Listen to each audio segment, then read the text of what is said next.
can sometimes run through a ventilator, and we're going to touch on baby ventilation. So today in particular, the uncommon modes of ventilation, and what I did like about that flyer that you just gave us, it has all of the spontaneous modes like adaptive ventilation and mandatory ventilation. I forgot what the other V is. But that flyer that they do have is pretty cool because it's got all that stuff on there. That's kind of nice. So those are some of the other kind of more uncommon modes that you're not going to see in an ICU. Tube compensation, and I'll talk to you about that. What tube compensation is it just allows for the fact that somebody has a breathing tube and that their resistance is going to be different. So it actually accommodates that. So you put in the size of your human, you put in the size of the tube, it does the rest. And helps augment getting just past the physical, 10 inches of plastic that you have to do to get volume into somebody's chest. It's not something that I have used a lot. I don't know how wonderful it is. It's just to help them wean better is what it's for, okay? So we're gonna learn about stuff like that. We're gonna talk about, we're gonna review the abnormal types of endotracheal tubes just because every once in a while you have somebody who has independent lung ventilation. Very uncommon, but it happens. We're going to talk about our specialty gases like our heliox and then inhaled nitric oxide. We're going to briefly introduce ECMO. That also comes up in neonatology, but you're telling me you're already seeing it, so that's really cool. Was that baby on AV ECMO or VV ECMO? Did they tell you? No, we didn't stay in there. Was it for a congenital heart defect? What was it for? What was it called? A test? Tetralogy of Fallot or something. Ew, And that's then the a baby, good one. the baby That's- got rhinovirus, and then they discovered that it was like 3 of the 4 valves had stenosis and something called like aortic arch. I can't remember what that means, but like all these other problems too. So tetralogy of Fallot is a very, very icky genetic disorder to have. Everything's flipped around. So, like the blood flow doesn't go the way it's supposed to. Mm-hmm. Stuff that's supposed to go to the lungs doesn't. It's very obnoxious for the baby. So So, the tube that was in there, because remember I thought on the X-ray that they only had 2 chest tubes. Yeah, And he but there was called a the other one third. the third. The third one was doing the ECMO. yeah, Okay. yeah. So that's what we call AV, ECMO, so arterial to venous. So you're actually, so we have VV ECMO, which is basically like just cleaning up the situation and putting oxygen in it. And we're taking blood from a vein, we're oxygenating it, we're putting it back. So arterial venous ECMO is more of a support for the heart and lungs as opposed to just the lungs. So, but like I said, we're touching on this very superficially today. We can talk about ECMO forever. People who do it have to be trained for a very long period of time so they know what they're doing. As you noticed, it was the RT at the bedside running the whole thing, right? There was one there, yeah. Yeah. If that's something you would like to do, there are companies around here that will hire you to do ECMO as a PRN person, and you just fly into whatever hospital the patient has the ECMO set up on, and you run the ECMO. And when my girlfriend was doing it, Diane, I think she said she was getting something over $50 an hour, and that was before COVID hit. People were actually getting paid really good. So yeah. Okay, talking about APRV. So APRV, bi-level, bi-vent, all the same animal. Okay, don't get worked up about the terms. It's the same stuff. It's where you have a mode of ventilation that provides a high pressure and a low pressure for the patient to spend time at. And that's how I want you to think about it, okay? It's going in a hotel at the 20th level and at the 5th level, okay? I'm going upstairs to the 20th, I'm gonna drop down to the 5th floor. And I'm gonna stay on each floor for a period of time, okay? Both levels of pressure are time triggered and time cycled. What that means is I'm gonna force you to stay on the 20th floor for 4 seconds. And then I'm gonna drop you to the 5th floor for 1 second. And then I'm gonna do that again. And it is the drop between the 2 floors that actually causes ventilation to occur. Okay? So if I need to improve that, well, what I can do is just go up to a higher floor. Now go to the 25th floor, have a bigger drop. I'll have more ventilation. Does that make sense? Okay? Respiratory rate is indirectly set by time high or time low. You do not have the opportunity in some of the vents to set a respiratory rate.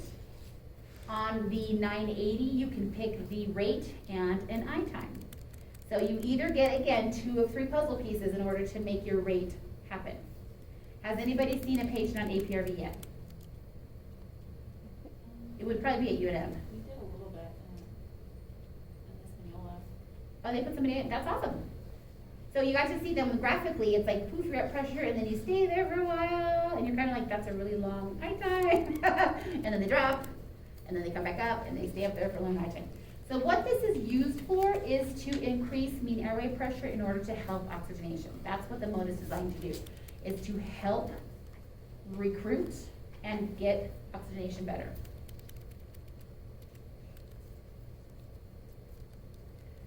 So you're going to see a setting that says T high or T low. That stands for time high or time low. Time high or time low. Time high is usually a larger number. On the servo, it's called P high and P low. Are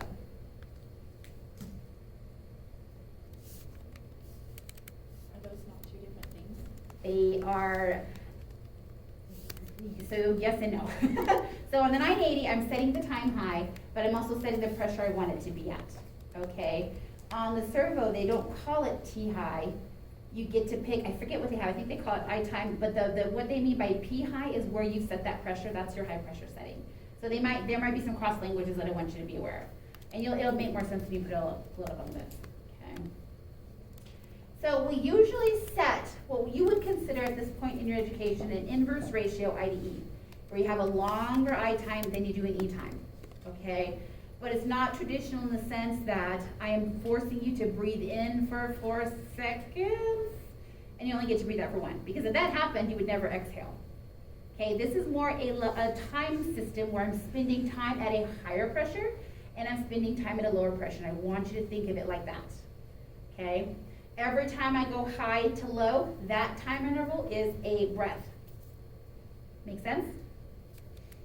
Now, old school, we used to do inverse ratio pressure control, where I'd put you in pressure control, I would set the rate I wanted you to be at, whether 15 or whatever, and then I would put a very prolonged, deliberately set I time, in the traditional sense of what you know about I time up to now. Okay, so I would set you at an I time of 3 seconds and let you exhale for only 1.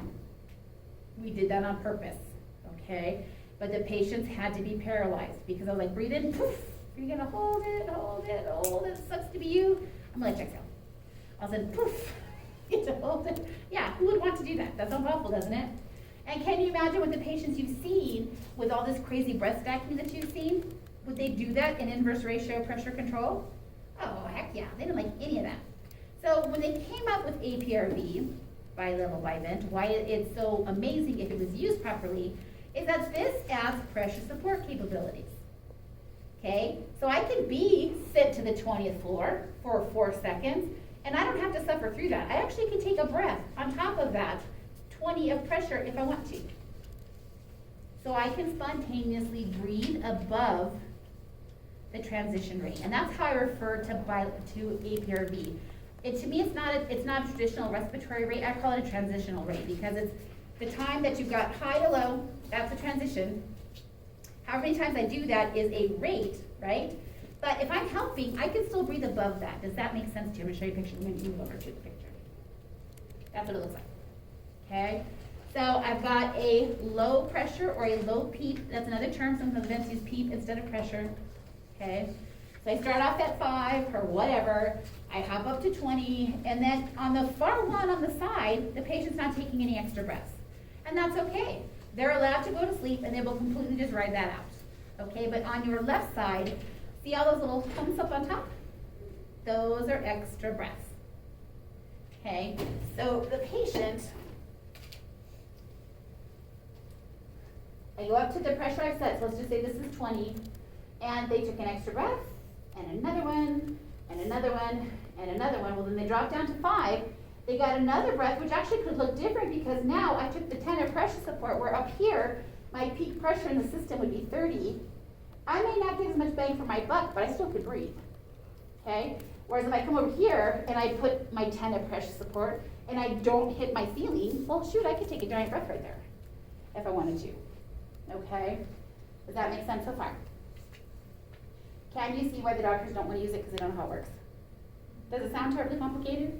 It's not. It's not at all. It's just people don't necessarily understand what it's for. Now, the other issue, people use this when somebody already is COVID-y and about to die. Are they going to be breathing on their own? Would this do anything for you then? No. We should be using this, in my opinion, when people are just starting to get sick. These are the people who have been riding BiPAP and they're getting intubated. That's when I think we should be trying this. And I've been going through battles with the physicians at my work, and I can't talk them into it. They go to straight pressure control, which is wonderful and it works. But I really think there's an application for this in those patients. Because they failed non-invasive, they have to be sedated for a little while, but once they can start to wake up a little bit, why not let them try to help us? It improves their muscle use. They don't have so much muscle wasting. The diaphragm doesn't get so bad. There's a lot of benefits to letting them try to help us once all the paralytics and stuff from RSI were off. Okay? So if you go into the clinicals all smart with yourselves and you just RSI somebody, don't suggest this because it won't help. But if it's 4 hours later and the sedatives have worn off and the patient's kind of arousable and wants to breathe a little bit, then that's a great mode. Make sense? Any questions? So we're deliberately setting an inverse timing mechanism, okay? So I'm keeping you at a higher pressure longer than I'm keeping you at a lower pressure. So it's typically a 4-to-1, so a 4-second high time and a 1-second drop, okay? Or a 3-to-1. Pressure support can be set, and that's wonderful. So another stupid thing, people put patients in this mode and don't set the pressure support. Why do that? If you have it, why do it? It would be the same thing as you putting somebody in SIMV with pressure control and setting the pressure control and the pressure support the same. What's the point? There's no variation there, right? Now, we typically set our high pressures or a high PEEP, so high PEEP, high pressure, between 15 to 30 centimeters of water. That is a test question, a final question.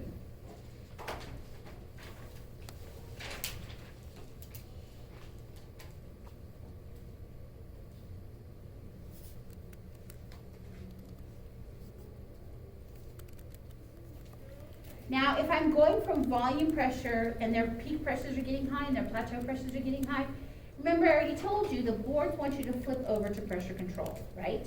When I get to a peak pressure of around 50 and a plateau around 35. But you can use APRV by level, by vent, when you start to encroach your plateau pressure somewhere around that 35. So if my plateaus are starting to creep up on 30, I may want to flip over and try this, right? If my plateaus have been climbing all day and I'm knocking on 30's door, this is a great time to try this and see if it helps. Okay, so that's something you could do.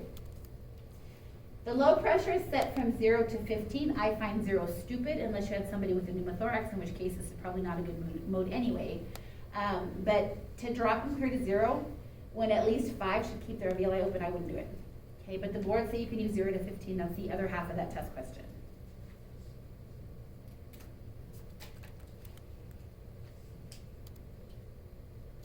So ventilation is actually occurring from the drop between the two, okay? And again, it's nicer than old school inverse ratio pressure control because you could tell the patient, or the patient has some control over spontaneous augmented breaths, okay? Much nicer. Now, because the world's terrible, there's lots of other names for this. Bi-level by vent. PCIRV stands for pressure control. Inverse ratio ventilation, IC, with spontaneous breathing. So you could do this actually if you put somebody in a pressure control, added the SIMV part of it so you could get the pressure support. I could make this happen. Patients probably won't like it. It's also called CPAP with release. So this is considered a mode where you're setting 2 CPAPs or 2 pressures, 2 PEEPs. The language is different, but it's the same thing, okay? It's also called VPAP, which is variable positive airway pressure. And that is a newer development on some of the home BiPAP machines. I don't know how yours is. Did you get one that's fancy that does a variable pressure? Yeah. Yeah, is it nice? What's your range of pressure? 10 and 16. Yeah, so when your body needs it, it'll push you to 16. When you're doing pretty good without it, it'll leave you at 10. And it will change it breath by breath. Pretty snazzy, yeah. Okay? So variable positive airway pressure. And again, that's what it looks like. So if I need to improve somebody's ventilation, I can do it 2 ways. I either extend the drop, so I raise the ceiling higher, or I make the drops happen more often. Very simple way to fix it, okay? If I have too much ventilation, I do exactly the opposite. And so to extend it, you increase the PEEP? So I would go up on whatever your machine's calling it, whether it's CPAP high, PEEP high, whatever, pressure high, that's what you're gonna turn up. I need to make a bigger drop, okay? So instead of jumping off the 20th floor, I'm now gonna jump off the 25th floor, and that will help. Or I just make more of those transitions, and that's why I don't like the word rate, because they use it in the language as a rate. To me, it's a transition rate. It's going from high to low. That is technically a breath cycle, but it's not in the traditional sense of what you're used to, because I just told you, up here on the left, every one of those little humps is an extra breath. So that transition cycle, that's the 4 to 1? Yes, so you're gonna stay high for 4 seconds, you're gonna drop for 1. High to 4, drop to 1, okay? This is really well illustrated on the Drager ventilator. If you ever get to see one, they have a wonderful graphics package that shows this pristinely. There's also some good videos for it. I will show you in lab. So by making it go faster though, you're like decreasing the eye time? You most likely. Pretty much like Yeah. instead of 4 to 1, you're going maybe 3 to 1. Yeah. 3.5 to 1. Exactly, and then you can change it so that you have more drops, Okay. okay? Think of it like parachuting, right? I wanted to get more often, I just have to jump out more. That's what we're trying to do, okay? Now, there's some advantages, there's also some things that are not good. Lowering peak pressure, the lower the PIP that you're using, will actually help improve your mean airway pressure. So if I don't have to go, wah, right? If I just kind of go like this, I get a nice pressure in the middle of my range, right? MAP improves oxygenation. Better gas exchange without hemodynamic compromise, which is also wonderful, because I'm not just going, here's your breath, slam, and then I let it come out, and then I slam, and then let it come out. Now I'm just like, nope, I'm gonna gently take your elevator to the 20th floor, you're gonna hang out up there for a while, and then I'm gonna drop you to the 5th floor, and we're gonna do it like that. Make sense? Okay? That's what Dent was bugging you about, Cassandra, with the whole, what are we doing with the PEEPs and the reducing cardiac output. Yeah. Overdistension and reduction in this mode are minimal compared to other positive pressure modes. So that's why this is nicer. Some reasons it sucks. Volume delivery depends on patient's compliance and resistance, because I, again, am playing with pressure. So in any pressure-related mode or activity, less compliance, I'm gonna lose volume, right? Because I'm gonna only have the same amount of pressure to make that happen. So I may not have as much volume as I hope for. So volume delivery depends on patient compliance and resistance, okay? Volume delivery depends on patient effort, because if you're not breathing well on your own, or you're not trying to breathe any extra, then I only count the number of drops as my rate, okay? Whereas over here on the right side, if that's all that's happening, and I have a 4 to 1, right? So 4 plus 1 is 5, divided by 60, I have like a rate of 12, right? But on the left side, if he's breathing extra, well, my rate could be like 20, could be more. So if you walk up to somebody in APRV or bilevel or by vent, and their set rate is something, by indirectly setting it, or, and you see the monitor, it is saying rate total is 30, it's because you better be seeing some of these humps, because they're breathing extra, okay? And so tidal volumes can vary wildly as well, and that's something you need to be aware of. So the rate that you set, is that just the backup rate? No, it will deliver that. It's going to, and that's why I said I don't like the word rate in here. I want you to think in your head transitions. Because I'm going from a high to low transition, which by definition from them, the manufacturer, that is a rate, right? I don't like that. Because to me, we have learned this whole class, and all up to mechanical ventilation right now, I want you to have a rate. I set Brian at 15, I get 15. Well, this is different in the fact that I'm setting a timing window, a transition window, where I'm jumping between two pressure points. Does that make sense? So each one of those is technically a breath, okay? But not in the traditional sense that you're used to thinking. Because I would never make you inhale for 4 seconds. That'd be terrible, especially if you were conscious, you wouldn't like that at all.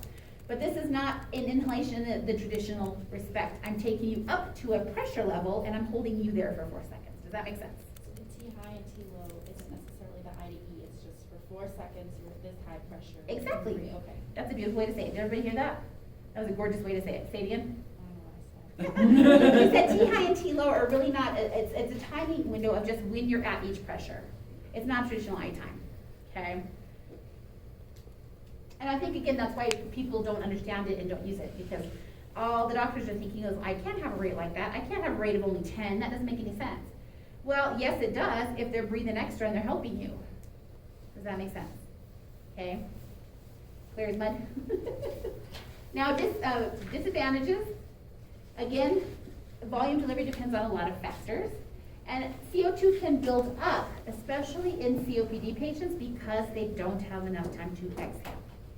That is a huge problem with this mode on our COPD patients, which in another statement I'm going to make is probably why they're not using it in COVID, because COVID people are having such a hard time and they don't think it's going to be useful. But I wish somebody would study it. I think it would be interesting to see what happens.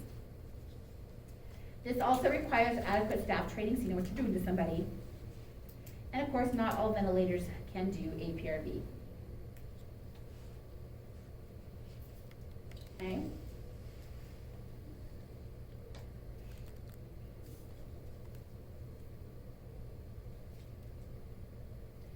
So if I want to adjust ventilation, I just have to change the timing windows. I need to make it happen faster, okay? So rather than have, actually, this side might be backwards, hold on. Yeah, so if I have too much of a ventilation situation happening, so I've got a 3-to-1 happening, I need to lengthen the T high, how long I'm at that T high. So I would make it a 4-to-1. Does that make sense? It looked really backwards to me when I first looked at it. And if I have a respiratory acidosis, I can either increase P high or I can just make it happen more often, make the drops happen more often. If I need to improve oxygenation status, I can increase P high or just turn up the FiO2. Which is counterintuitive. Wouldn't it make sense for you to increase the P low? Doesn't that seem like it should be something you could do? But that's actually not going to fix it, because it is the amount of drops that help with changing oxygenation ventilation status. Now, we don't just shut this off. So if you're on it, we don't just come in and turn it off. It actually has to be weaned. And you decrease it by 2 to 3 centimeters of water, and you're decreasing the P high.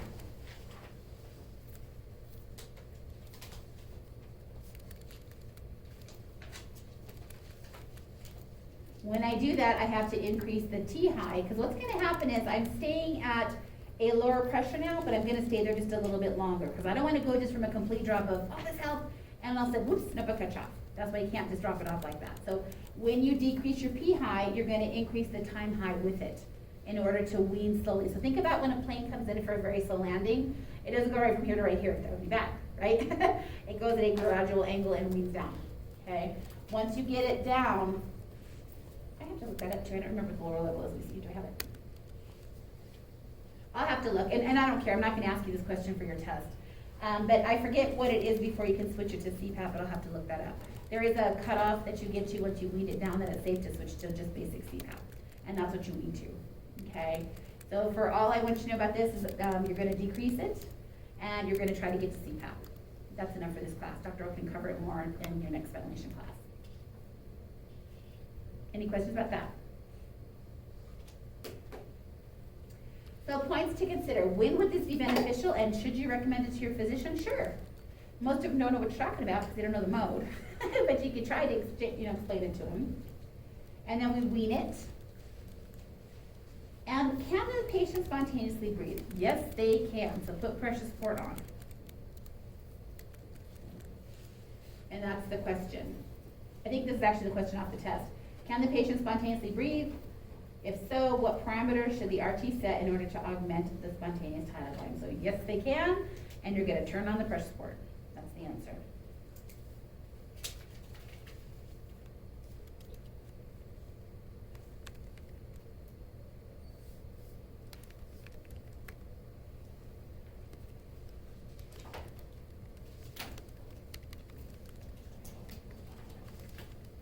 Questions about APRV or bilevel? And you're going to play with this in the next lab, which we're going to do Thursday. That's how you move the quiz.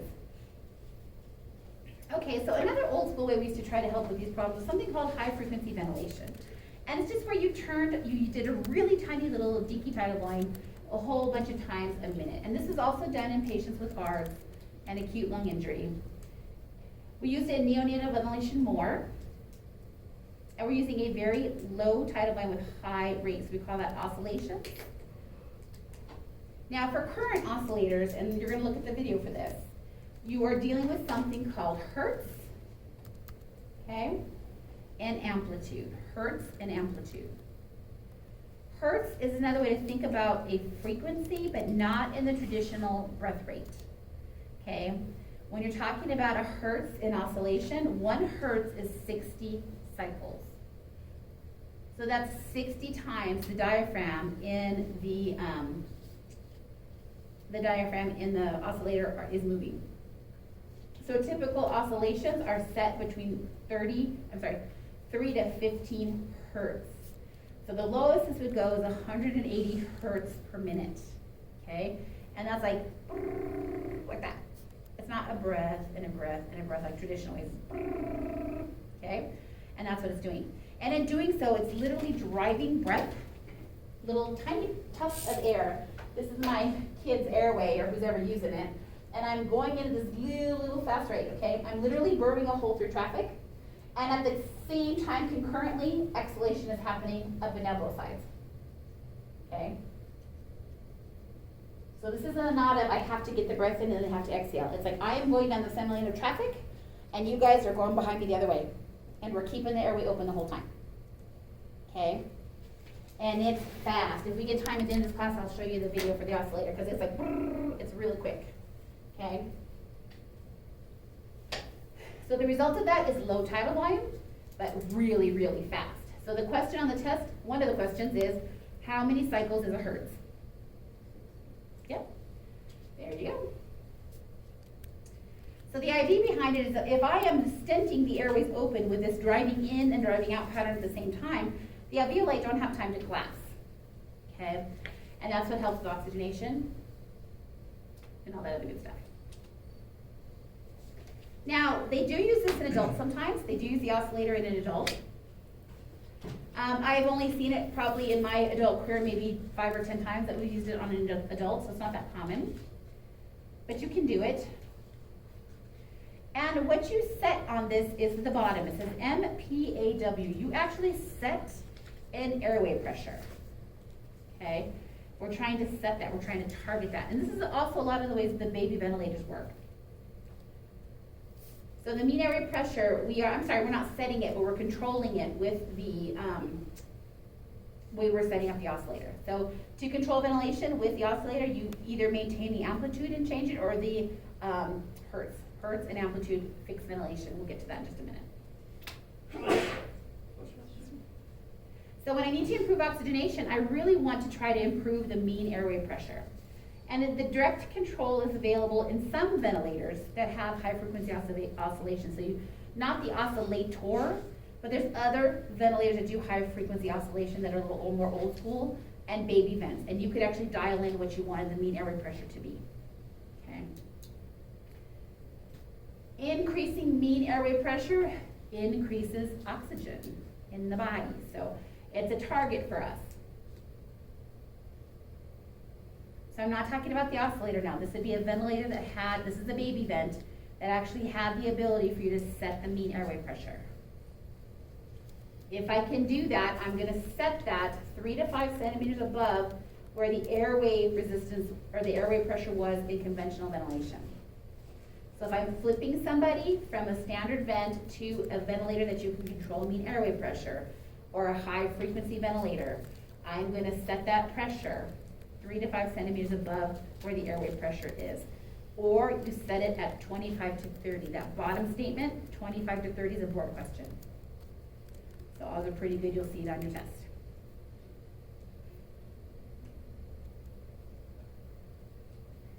Now, once the patient's mean airway pressure starts to go down a little bit, they're not struggling so much anymore, then you could go back to conventional ventilation.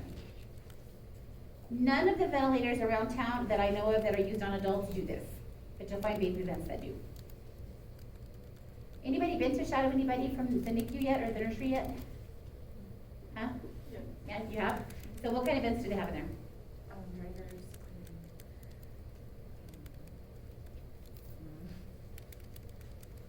Yeah, the Neonatal. They just started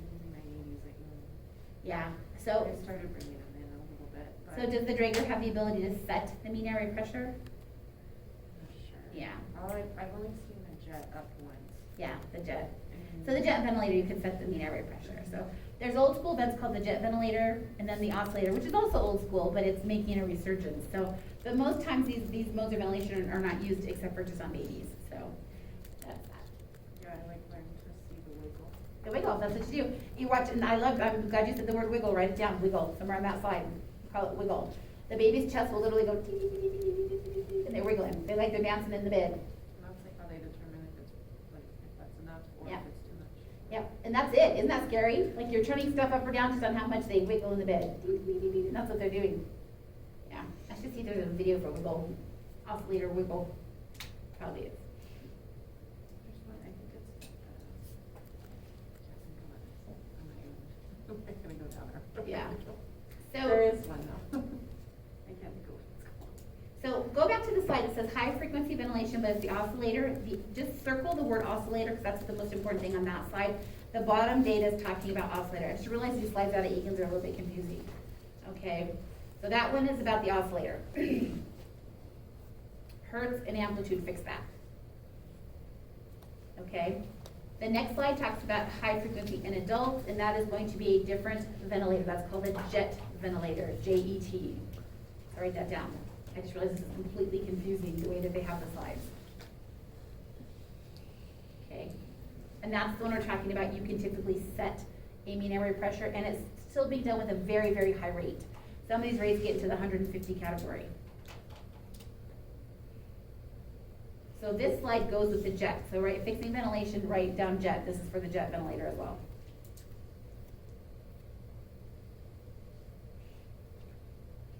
Maybe they just have the slides out of order. That could be a malfunction. Okay. Yeah, because as soon as it says fixing ventilation and oxygenation should have followed that slide about the oscillator. This goes to the oscillator. Sorry guys. I'll try to get this corrected and reloaded. I don't know why they're all out of order.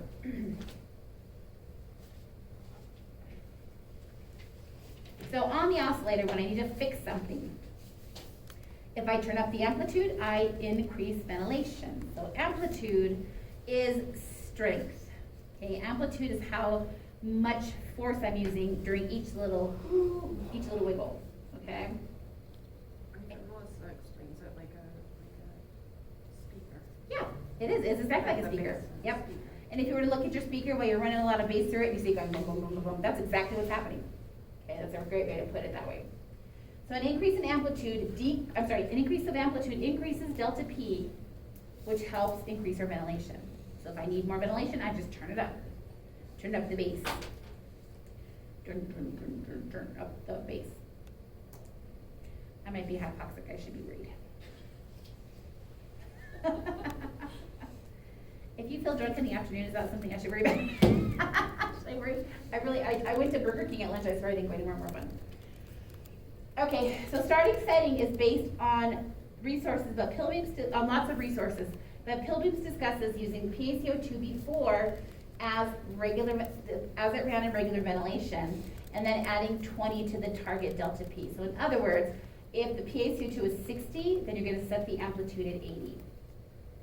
Ask your sister for me, Leah, what they do for their base settings over there. I'm real curious to see. Yeah, I think it'll actually go with Melissa in,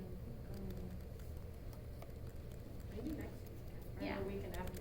I can ask her too. what they're So because you're not gonna see this for a while until you get to neonatal ventilation, I don't care that you know to start at 60 or to turn it to 80 because you have a 60 CO2. I care more that you can tell me I have to turn up amplitude to fix ventilation. And that's the test question. So at the bottom, if I want to increase, or if I want to fix the respiratory acidosis, I need to increase the amplitude.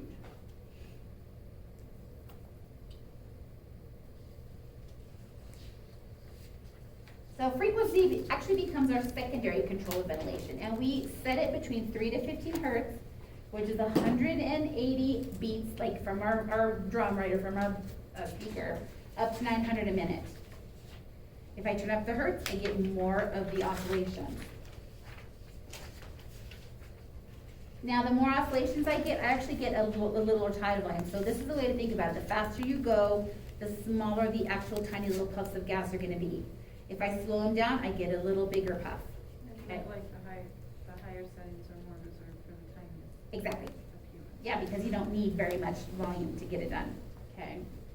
So increased tidal volume and you get higher ventilation if you turn the hertz down. So Leah just said, if you've got the smaller the kid, you're gonna run a higher hertz, because we don't want a lot of volume happening. And volume is a result of this. You actually still are pushing gas, but we don't wanna push a lot. So they use these monster, ridiculously high hertz on these kids. And then as the kid gets better and gets a little bigger, they'll slow it down.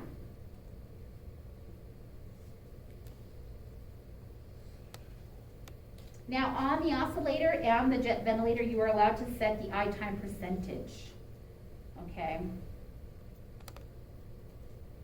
And depending on the book you read, it could be somewhere between 20 and like 25%. It just depends on what they say. I like 25% because it's an easy number to remember. But yeah, if you go back with Melissa, see what their base settings are. I'd love to see what they do. Because you're only gonna get that data around here from UNM, Women's, and Press. Nobody else has It's like base. based on weight and Yeah. there's not like a whole, like I think it's pretty generic and most times, and maybe I'm wrong, but generally when a baby's put on something like this, they already have initial vent settings. They're already on a vent and they Yes, take. and they switch them to They this. take a lot of Yes. information from there, Yes. right? And that's what I'm saying. So if you know what your mean airway pressures were before, you can use that. Like what's there. Yeah, yeah. Okay. Now you also can set something called bias flow, which is flow that just circles through the circuit at all times. And it's usually initial setting, and an adult range, you're gonna set that up to about 40 liters a minute. Of course, you never do that on a kid. Cut the slides out of order too. Put on there out of order. I'm gonna go fix all this and repost it. I don't know what the hell happened to this PowerPoint. These slides are all messed up. This should go with the jet ventilator part. I'm gonna fix this and repost it, okay guys? Sorry. This came out of Egan's all messed up like this too. Now, when you're talking about jet ventilation though, if you don't have enough bias flow in the adult, you actually cause an increase of CO2, and that's the point of this slide. Okay, so if you don't have enough bias flow in jet ventilation, you actually can have an increased retention of CO2. So instead of making it better, we're making it worse, is the point. I had to fix all of this. Okay, so our points to consider and what to take out of here, out of the section. What are the indications for high frequency ventilation and high frequency oscillatory ventilation, which is the HFOV? What are appropriate initial settings, and just the ones we discussed. There's a lot of them that you can set. I only care that you can name the ones in this PowerPoint, and I will straighten the PowerPoint out. How are blood gases corrected? That's important, that's on your test, and I said that. So if you need to improve ventilation, you increase the amplitude. And how is it weaned? We go down in centimeters of water, and we turn it down like that. I'm sorry, not centimeters of water. Not weaned, God bless, I have to fix all this, ignore that. This HFOV on the bottom, how come these are so screwed up? I'll fix all that, you guys, I apologize. I would write a letter to Egan. Would they care? Probably not. So they're both weaned. Jet ventilation and oscillatory ventilation are weaned differently, okay? Jet ventilation is when we come down on the map pressure by 2 to 3, okay? Get back to something around 20 or 25, they can go to CPAP, okay? This oscillatory ventilation, we wean by bringing down the amplitude or by decreasing the hertz, okay? That's how you wean it. I will fix these slides because they're being crazy.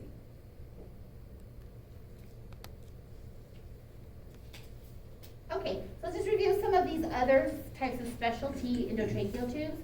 You guys already know about the CAS tube, which stands for continuous aspiration of subglottic secretions. Has anybody seen one? They're the one that has a pilot and then a tube hanging off the side of it as well with a suction port. Anybody seen a CAS tube? Was it hooked to suction? There's a trick that has that. Oh, no, There is, but was it hooked to suction? It was actually hooked to suction? I was super impressed, because people at Lowe's don't know how to work it. They have them all the time, nobody's ever hooked up to suction. Because it's supposed to be not only hooked up to suction, it's supposed to be hooked up to -20 continuously. Well, when you have somebody with 6 chest tubes and a Ballard to suction and a Yonker, that tube ain't getting suction. But that's what it's for, that's what it's for. It doesn't do any good if you just hook it up, you know, in a pinch, you could just stick the suction tubing on there, but it's not good. You need to make sure that you're doing it all the time. That's what it's designed to do. The -20, that is a board question. And you may most likely see people screw it up in the city. They don't. So those of you who saw it on suction, did you happen to see what the suction was set to? I didn't look. Yeah. If you get a chance again, look and see. Now there's two related to ventilation. So the double lumen ET tube, what's also known as the Gillette tube, has 2 independent lumens with different lengths. And this is for ventilating the lungs independently, okay? So each lumen can ventilate 1 lung, and they can be connected via Y to a shared ventilator source if you need that to happen. So it has 2 cuffs, or you could run it off of 2 separate ventilators. So if you had a really bad pneumonia in the right lung, and you didn't want it to cross over to the left lung, put the longer piece of this tubing in that right lung. And I will wall it off. I'll kind of keep it to that side. And therefore, then I could adjust the settings to that right lung that are horrible and ventilate that lung accordingly rather than the left lung, okay? It is something that's done. It's not done a whole lot because can you imagine trying to have 2 vents in the same room independently ventilating the lung? That'd be really craziness. But I've done it a couple of times. It is a thing. And so it kind of looks like one side's a little bit longer. So if I wanted that to be the one dropped into the right lung, it could get down there, blow that cuff up, which is smaller, and then I blow up the standard cuff, which is like a regular ET tube cuff. And then I ventilate each lung. This one's going that way, this one's going like that way, almost like a wishbone. Not quite that exaggerated, but one side's going down more like this and it kind of looks like this. This one's directing towards this lung, this one's going towards the right lung. And you can do it with 2 separate ventilators. But this is also nice if you have somebody who's had a pneumonectomy and you don't want that side, that stump, to get any ventilation at all. You can use this. And that's kind of what it looks like. So one piece, the longer piece, is down in the, hopefully the airway you're trying to direct it to, and then you've got your regular standard cuff that looks like an ET tube. Is that kind of how it looked in an X-ray? You would see the 2 cups and then the tube going? No, you probably won't see the cuffs on X-ray, but you would see it looking like it's right or left main stent, which will initially freak you out. But if you ever walk into a room and somebody has an ET tube that's split into 2 pieces and it's not a combi tube, that's what this is. It's going to be a Gillette tube. Again, these are tubes you're not going to see very often, but it's nice for you to at least kind of be familiar with that they exist in case you run into one someday. These are typically done in surgery. Okay. So, and why we would do an independent lung ventilation with the Gillette tube is unilateral lung disease, because we could just ventilate the side that's good. And remember we talked about this. If you have a huge situation with one lung and not the other lung, I don't want to be dropping all kinds of volume in the good lung. I don't want to double the volume as make it into the good lung, because I'll cause a mess, right? I also don't want to ventilate the good lung, under-ventilate them, because I don't want to torture the bad lung. So that's when you could use this as a methodology, because I don't have to do both the same. You could protect opposite lung tissue. If somebody had, for example, a necrotizing pneumonia that you don't want to spread, that's a great indication for using a Gillette tube. Okay. Surgical procedures like pneumonectomies, lobectomies. If somebody had to have their esophagus resected, or even in AAA sometimes they'll do this. Another type of special tube is called the Univent tube. And this is used in segmental, when you're pulling out just a particular segment of a lung. And it's got a movable blocker shaft in the external lumen of what kind of looks like a standard ET tube. And the reason this is nicer than the Gillette or Carlin's tube, this guy it's kind of big and bulky, and it has to be positioned perfectly, and you have to kind of hit that cuff right at the left or the right main stem, wherever you want it to live, okay? This one has kind of almost an ejector port, if you will, and it actually shoots out the bottom, and you can make that go out down further if you want to. I can, in fact, hit not only the main bronchi, but some of the subsegmental bronchi that are smaller, and I can block off a particular area.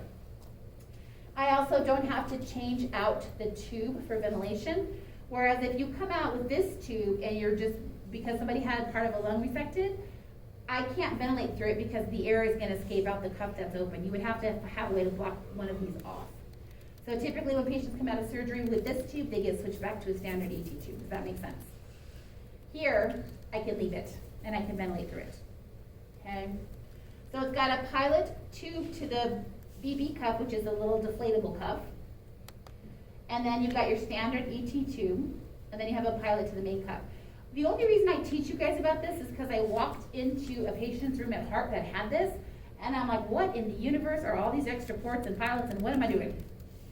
And it had a big thing on it that said, do not advance this wire guide system that was right here. And I'm like, what is that? And it's because they had pushed it into a tertiary bronchi that they wanted to wall off and block off, and they had it where they wanted it, and they left it like that. And I'm like, well, that's lovely, but I didn't even know what this was, and I've been RT since Jesus was a boy.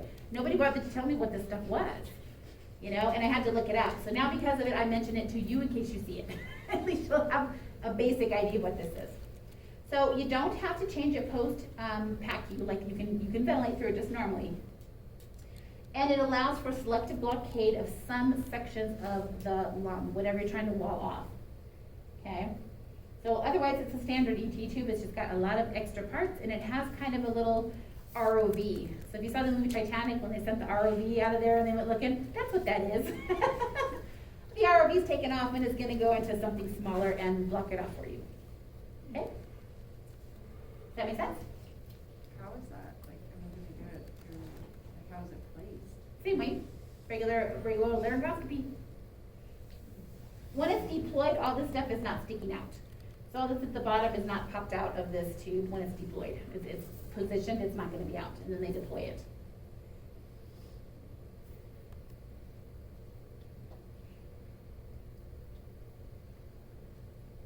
So questions about the few kind of rare breathing tubes that might be related to ventilation. Okay. So we're going to very quickly review some medical gases that could be delivered through a vent.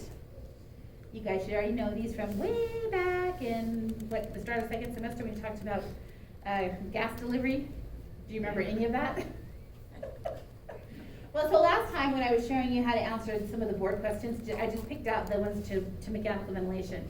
You're going to practice take it, and you're going to see all the types of questions that are on them. Your heads are going to go boom, because you're going to have realized all of that you've forgotten.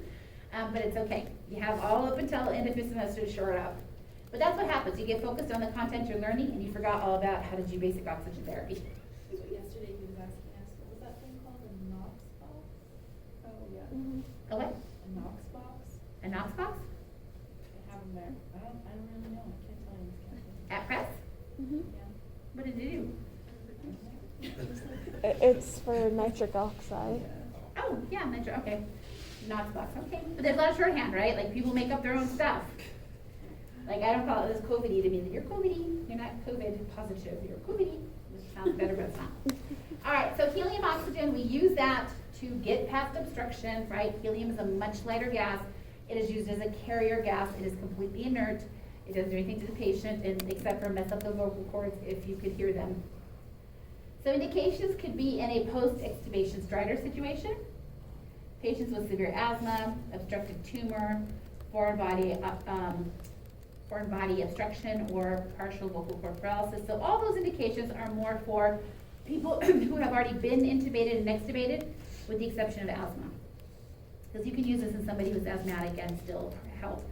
Some vents have software that will let you run Heliox through it. The old servos did back in the day. Okay.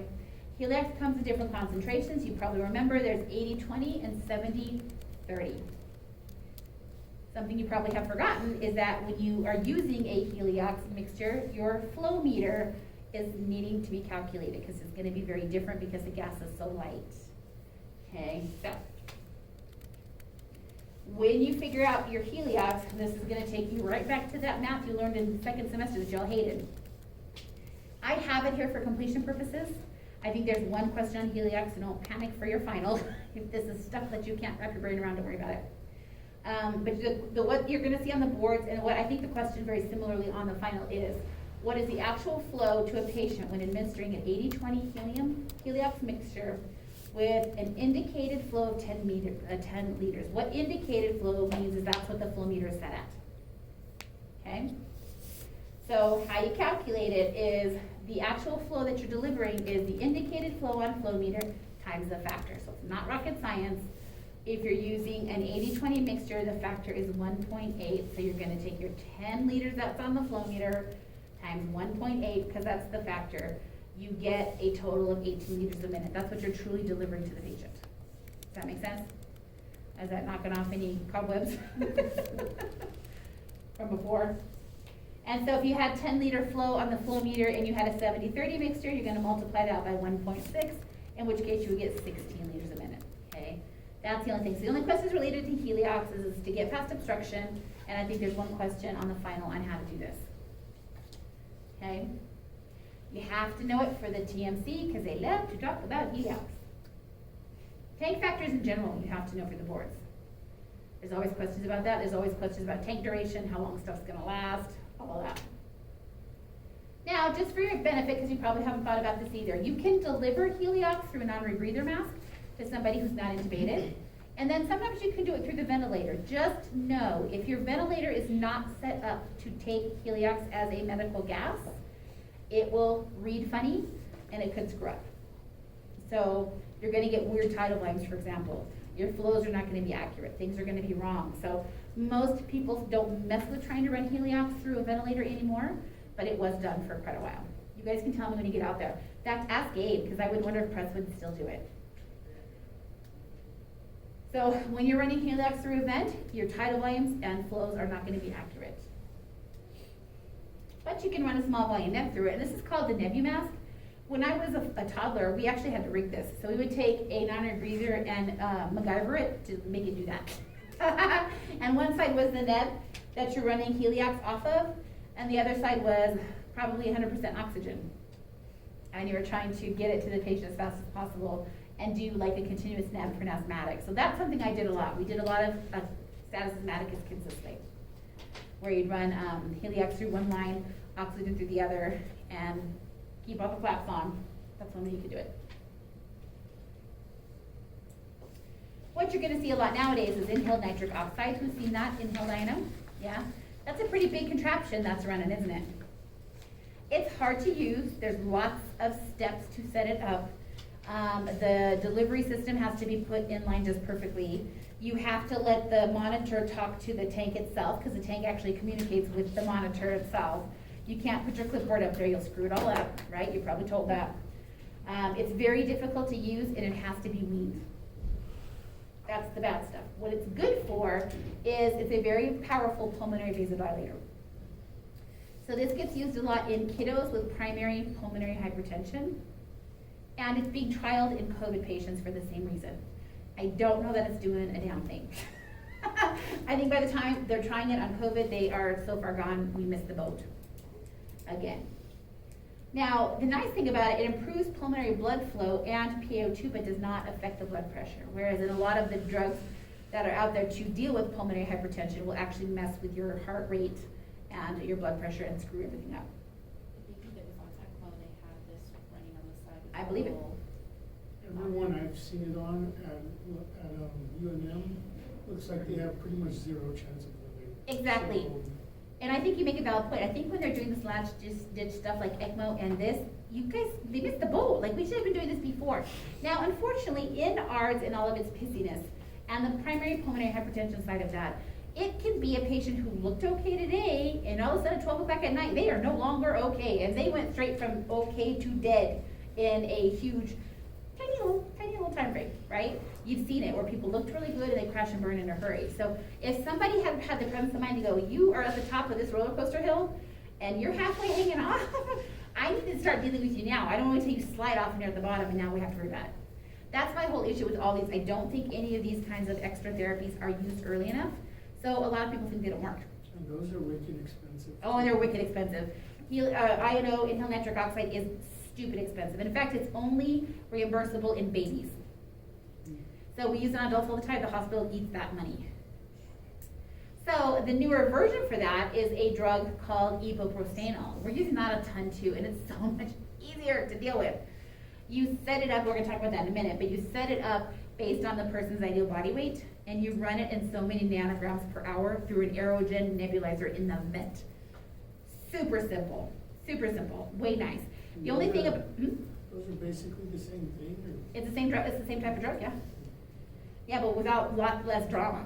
Now, they both have to be weaned because you have a refractory rebound hypertension problem that can happen with both. And just so you know, with any of these drugs that are for pulmonary vasodilation, if you take them off quickly, because like say you walk in, the person's coding and you go to bag, you have to bag the gas through the bag. So if you're using INO or using ibuprostanol, you have to make sure your bagging adapter is set up to handle both of those quick changeovers. Because if I just take you off of your INO and I bag you with oxygen, two things are gonna happen. One, I could potentially kill you because now I've made NO2, which is very dangerous. Or I gave you pulmonary rebound hypertension. That happened at Loveless the other day, and I wanted to ask, but I just didn't. What, did they took the EPO and put it in the bag? No, she just stopped it immediately and started bagging her. It was that lady that they ended up putting on the comfort care. That's right. But, and she kept telling the providers when they would come in, she's like, I just turned it off because, and I was just like, oh gosh. Yeah, well, you're not supposed to, but I will tell you, there's been 2 patients in the last 2 weeks. I think one was you and I, and one was Karen and I, that we started it, and that wasn't our patient, it was a patient in 9, or you had him. That lady we started on Friday, and she got instantly worse instead of better. Do you remember that?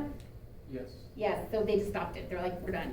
So when you add these pulmonary vasodilators on, whether it's INO or ibuprostanol, you should see a pretty immediate improvement in their saturation and their PO2. If neither one of those happen, or conversely the patient goes in the opposite direction, that drug is causing more harm than good and you stop it. Otherwise it has to be weanable, okay, and you wean it in a very particular way. Now I don't work with INO enough because I was trained on it 100 years ago, and I think I've only ever set it up twice. I've had like 5 patients on it. It's just not used much in my hospital, but we use a crap ton of ibuprostanol, lots and lots of EPO we use. Now again, it's indicated for primary hypertension, refractory hypoxemia related to increased pulmonary artery pressures, and that's what it's for in COVID. Patients who have increased pulmonary vascular resistance, and then patients who have right heart failure. So that's the indications for using these pulmonary vasodilators. And like I said, used correctly, they can be wonderful. We've had people on EPO, and that's a shortcut for an EPO, at Loveless for weeks. Like I had them 2 weeks ago, they're still freaking on EPO. I'm like, what? It hasn't done anything in 2 weeks. Why are we still throwing this drug at them? Or they come off, and the new thing I've noticed at Loveless is you've got somebody who's de-escalated, which is a stupid phrase, and it's 3 weeks later, and now they've gone to step down, and they're still on a BiPAP with very high settings. Their lungs are hamburger, like the patient I had on Sunday, that man that was going bananas. His x-ray looked like you took a bunch of white out and painted it. That's how bad his x-ray was. And he was trying to die, and he didn't want to be intubated, and we were having long conversations about that. Well, they gave him some Ativan and knocked his butt out, and then he just decompensated worse. And you could take the mask off him for more than a half a minute, and he was in the 70s. And he's like, I want to walk out of here, I want to walk out of here. And he was just monster needy, like, oh, do this. I'm like, dude, you're killing me. So that's why we gave him Ativan. We almost killed him. Wasn't a good idea. Didn't know. Sneaking M&Ms. He was, And oh yeah, they're going to he be was over sneaking that. out. So he kept breaking the seal of his BiPAP in order to stick food in the side of his mouth. Right? And so I go to look at him, and I'm like, dude, what are you doing? His whole mask was full of M&M chunks. I'm like, oh my goodness. Oh my God. He was a handful.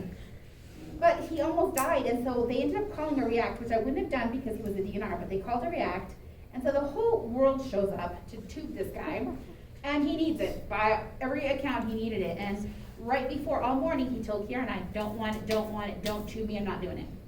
And then his friend came in, and another doctor came in, and the friend talked him into okay as a last resort. Well, that flipped everything over. So the chart said DNR, he said okay as a last resort. Well, here we are suddenly at the last resort, and we're trying to figure out what to do.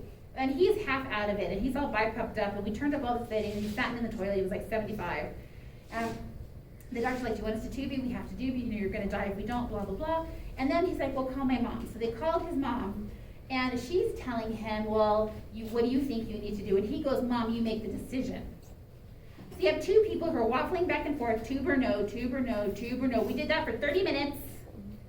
The sister got involved. Well, Mom, what do you think? Well, I don't know. What do you think? What do you think? What do you think? What do you think? I'm like, oh, baby Jesus, he's going to die. Well, you make up your mind. And finally, long story short, he said no, no, no, no, no, like secession 6 times in a row. The whole room heard it. Congratulations, you're a DNR, and we're going away. So his friends come in, and so it gets out now that he's DNR, and so he has a fleet of friends just pouring in. He was kind of a turkey to us, but he must be a really nice guy because he had a lot of friends that came in wanting to help him. So dinner shows up, and all he wants to do is eat. But you can't take him from a BiPAP to even the HFT, which is the high flow cannula. He can't do it. He drops like a rock. And so I said, okay, you're going to literally hold it, take a bite and hold it and whatever. And so they took like 2 hours to feed him, and he was fatting 70 the whole time. 75, he got to like 82 a couple of times. I'm just like, whatever, dude, it's your comfort care. If this is how you want to go out, stuff in your face and sat in 70, more power to you. You have the power to say that. I don't want to be bothered, leave me alone. How old was he? Huh? How old was he? I think he was 50. 50. Yeah, it was not good. But I have seen them take a patient like that, do the whole re-intubation route, and then start EVO again. So it's 3 weeks, that was the reason for the story. So 3 weeks into it, he's already BiPAP'd again and would have gone back on EVO. But did you hear what the doctor was saying to him? He's telling the family, and this doctor is from India, so you can't understand most of the words that are coming out of his mouth.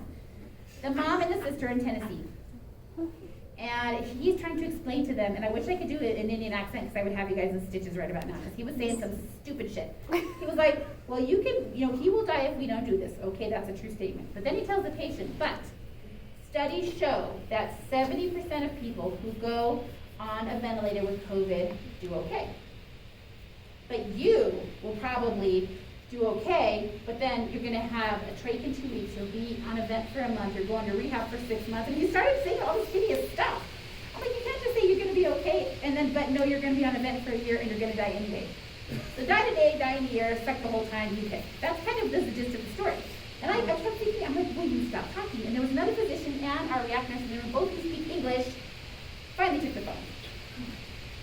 And he's trying to explain to the family, and so meanwhile, the whole time, the patient and the mom are going back and forth, what do you want? What do you want? What do you want? I'm like, oh, baby Jesus, please somebody make a decision.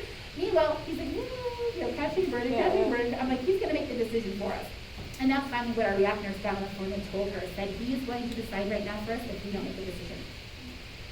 And then we made him a DNR, and he rallied and woke up from the Ativan and ate the whole rest of the afternoon. Mm-hmm. Is he still there today? I highly doubt it. I should have had you guys go up when you were there. Who was that? What was yesterday? I should have. Did you go up on 94? Too bad. I went to know if he was still there. Who was in 9104?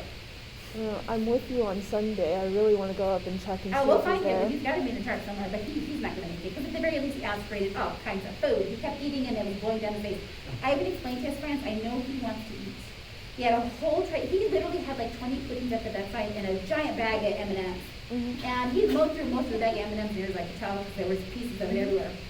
And I'm telling them, his friends who want to make him happy, right? Comfort care, you should get to eat whatever you want to, only if you can breathe. So I explained to them how they stuff his tummy with food. With this mask, I'm stuffing his tummy full of air. Those are not going to match up. And pretty soon he's going to vomit everywhere, and he's going to aspirate, and that's going to be on you guys. I said, so here's what I suggest. He wants to eat. You take this tray and you ask him what on this tray is the most important thing right now to eat. And you let him eat it and then you take the tray. But we walked away. I'm like, I can't watch this train wreck happen. I'm just going to go away. Yeah, even after you said that, there was still like you said, he spent 2 hours eating. 2 hours eating. I'm pretty sure he ended up eating pretty much the entire I have no doubt. Because when I commented something about the food, like what food would you like, and all of his friends were like, oh, he likes to eat. I'm like, well, clearly, I can tell he likes to eat. But there is a eating or dying at this moment, you know. But the whole thing was so stupid because then they made him comfort care with no orders. So he didn't have any pain meds on board, he didn't have anything like that. Basically, we left him how we found him after that entire chaos of the day. Mm-hmm. Totally stupid. Alright, I'll get off my soapbox. Okay, inhaled nitric oxide. So, at the bottom of this, initial dose of nitric oxide is 20 to 40 parts per million. That is a final question, that is a board question, know that all day. The tank, when you calibrate it, reads 45 parts per million. You need to know that.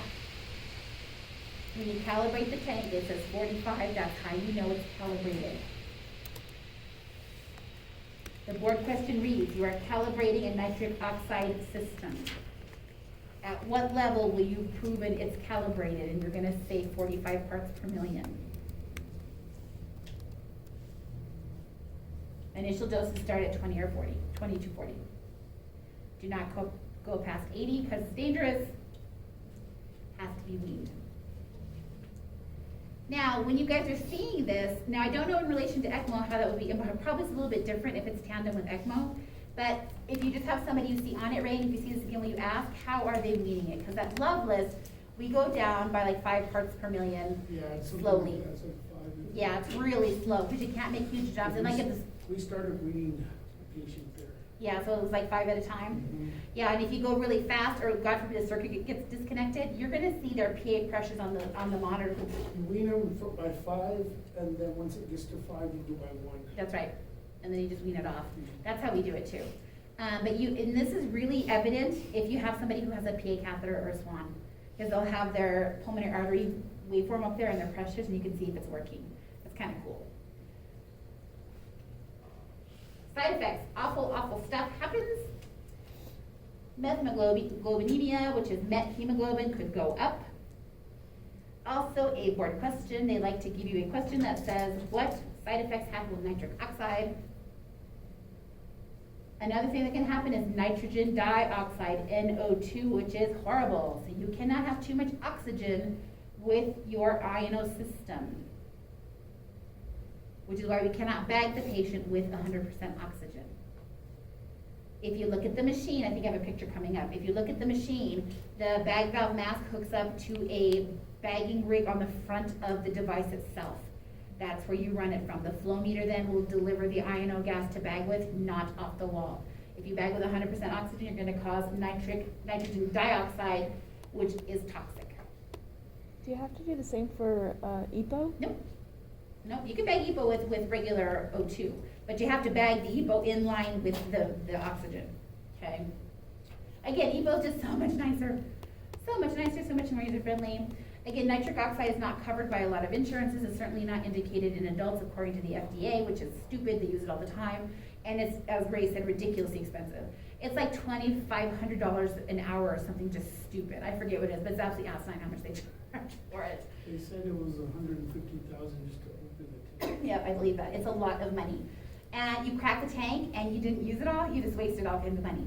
So again, our hospital is starting to try to use it a lot, and our, because ours is cheap, they decided, nope, you're not playing these reindeer games anymore, you get to play with EPO. So we still have it, and especially at Heart Hospital we have it because we have those patients who go into really bad pulmonary stenosis after surgery sometimes. They have it over there. I haven't seen it at the main hospital in a while. It's a pain in the butt. Biggest risk, other than met hemoglobin, NO2, and toxic levels, is rebound pulmonary hypertension. Again, these have to be weaned. And you're going to titrate it. So the book says 20 to 10 to 5 at the hospital, and Ray just indicated as well, you're going to go 20 to 15 to 10 to 5, and then bring them down by 1. I am not going to ask you in this class on your final how to titrate it. I'm just going to ask you that you know that you have to titrate it. Okay? You probably get into this some more with Miss Polly in neonatology. FiO2 should be kept around 40% because the more oxygen you add to it, the more increased NO2 level. It's a toxic level at 10 parts per million, so it's no good. On the device itself, and I think I have a picture. Let me go back here. What happened to my picture? Well, I had a picture. But the system is called the INO vent delivery system, and it blends the gas for you. And then there's an injector module and a sample that have to be put into the patient's ventilator circuit. And again, this is a lot of complicated topic for this class. We'll get into it later in your other class. But you have to put it just the right place. The injector module has to be just right. If you set anything up in there stupid, it won't run.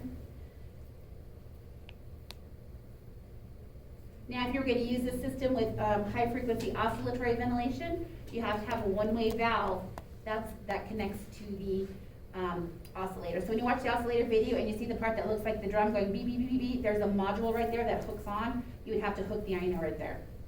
Okay. Big pain in the booty. My new favorite drug for this, ibuprostanol, also known as Veletri or Flolan. We also do it for pulmonary hypertension, for our ARDS patients, and we've used it a whole bunch in COVID. Can't promise it's working. Again, I think they do it too late in the system. It's delivered continuously through the ventilator with the Aerogen ultrasonic neb. It comes in a 60 or 50 ml pump, like a big syringe, that you hook onto a very specialized IV pump. It's a pull. It's really simple. Standard doses per protocol. We do 50 nanograms per hour, ideal body weight based. Okay, so if you know somebody is 50 kilos, you're going to type all this into the machine. So you're going to do 50 kilos for the patient, ideal body weight. The solution it comes in is 30 milligrams, the way they set it up. and you're gonna tell it you want it to do 50 nanograms, and it's gonna be delivering somewhere between 6 to 8 mLs per hour is pretty much how it runs. I don't care that you know all that either, just know that it's 50 nanograms per hour ideal body weight. Okay, and it typically runs, you're gonna see it really running somewhere between 6 to 8 mLs per liter or per minute, and so that syringe will last you a long time. You have to change it out before it runs out though. Okay, so when we're checking, when you go with me, and I'm sure, has anybody seen this with Cricket or with me? I showed a bunch of people. Okay, so you have to see how much solution is left in your syringe and calculate. So if you've got, if you're running at 7 mLs per hour and you have 10 left, well, I have a whole hour's worth at least. But I need to make sure I get back and change it before then. Okay, before then. Questions about the pulmonary vasodilators? Did you guys cover these at all with Dr. Earl in Advanced Farm? I don't remember. Well, they're out I there. think we did, but I don't think he described them in that detail. Yeah. Because I vaguely remember us going over this when we talked about like, drugs for them deal with hypertension. Right. Because they discussed it in 2 parts, there's pulmonary hypertension and then just regular, whole system hypertension. Right, yeah. Yeah, but these are very important, and we do this an awful lot. And again, the benefit to me still stopping and taking you to the hospital, because I wouldn't know this either. If I just came out of and was teaching for the last 5 years, I wouldn't know this was a thing either. So it's kind of a cool deal. And the boards are probably not going to mention EPRO by name. They do know about INO because it's been around longer. So, but just for your benefit as you get to clinicals. All right, so pharmacology for med patients, this is in here because I want you to realize all of your patients are probably heavily sedated. You guys know that enough already. You've seen patients with a lot of stuff. Your case studies you well presented for us showed you that. So you've got the sedatives, and you have the anesthetics, and you have the analgesics. So you need to memorize these, okay, by brand name. The boards love to toss drugs at you, not to ask you what is Valium for, but they'll give you a case study and throw a drug in there. Do the boards primarily use brand names? No, or that's usually generic. Usually generic. Yeah. Okay. Yeah. They don't use brand names for any equipment. They use whatever the term is, like a yonker is not a yonker, it's a Tom's floor tip suction. Closed suction system, we would call it a Ballard. They're not. They're going to call it a closed suction system. So they will talk about midazolam is actually one of the board's favorites. They use that one a lot. That's for SED. Or you'll get lorazepam is Ativan, propofol, ketamine, and etomidate. So I actually only know those by their generic names. I don't even know Diprovan I've heard of, but yeah, they are going to know by the generics. But you need to know what class they are because they're going to ask you things like patient X needs some sort of sedation, some sort of pain control. If you don't know what the drugs are, you won't know what to ask for. Okay. Analgesics, of course, are for pain. Morphine is on there quite a bit. Hydromorphone is Dilaudid. That's for the heavy hitters. When you have a patient coming in wanting pain meds, they're almost always asking for Dilaudid. It's because they are seeking drugs and they're used to having the heavy hitters and nothing else will work. Or your Leah and they don't work on it. Like, I swear. I know. Okay. So nothing else is gonna affect it. Neuromuscular blocking agents, you will notice they all have Cure in them from Curare. So if you remember them by class, Cure for Curare. Curare comes from the poison dart frog, which you probably have heard the story. Actually, they secrete it on the top of their skin, so when the animal eats them, it's bad for the animal. It's bad for the frog too, but that's why they're brightly colored. The animals have genetically learned over time to stay away from them. The Amazonians harvest that and put it on darts to kill their own prey. Now, the awful part about this is that you are effectively paralyzed, but without one of these lovely happy meds, you know everything that's happening to you. Okay? So again, I just gave the test that you guys took in your airway class about you have a resident asking to paralyze a patient for a procedure without the sedatives or pain meds. What do? You have to make sure they get all that other stuff too. You can't paralyze somebody without the happy meds. Okay. So, pancuronium, vecuronium, rocuronium, cysticurium, atracurium, they all have cure, C-U-R in there. Succinylcholine is the only one that's not that. Sux is very short acting, that's oftentimes why it's used. Rocuronium is also used quite a bit. If patients are on drips, it's usually the Cystocurium, or the Nimbex is the drip if they have to be constantly paralyzed. There's some different reasons for that. I don't know if you learned about this in your pharmacology class, like the side effects that can happen with the different ones, and which ones like you don't want to use on asthmatics. I don't know if Dr. O talked about any of that stuff. Did he get into that? That must mean it's not important for the boards. Okay. All right, how we doing? It's 2:50. Anybody need a break, or you want to just mow through? How much longer do we have? That's a good question.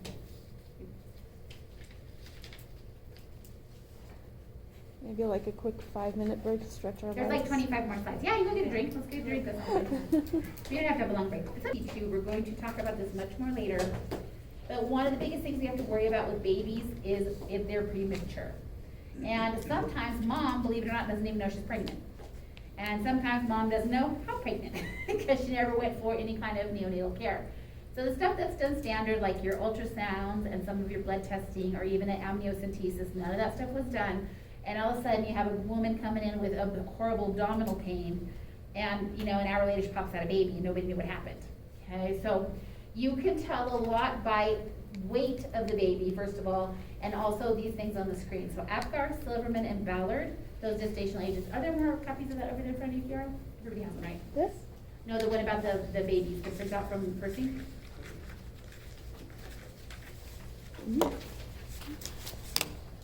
I made 11 of everything. Yeah. So this is in your Percy book, page 161. You need to make yourself very familiar with these scales, okay?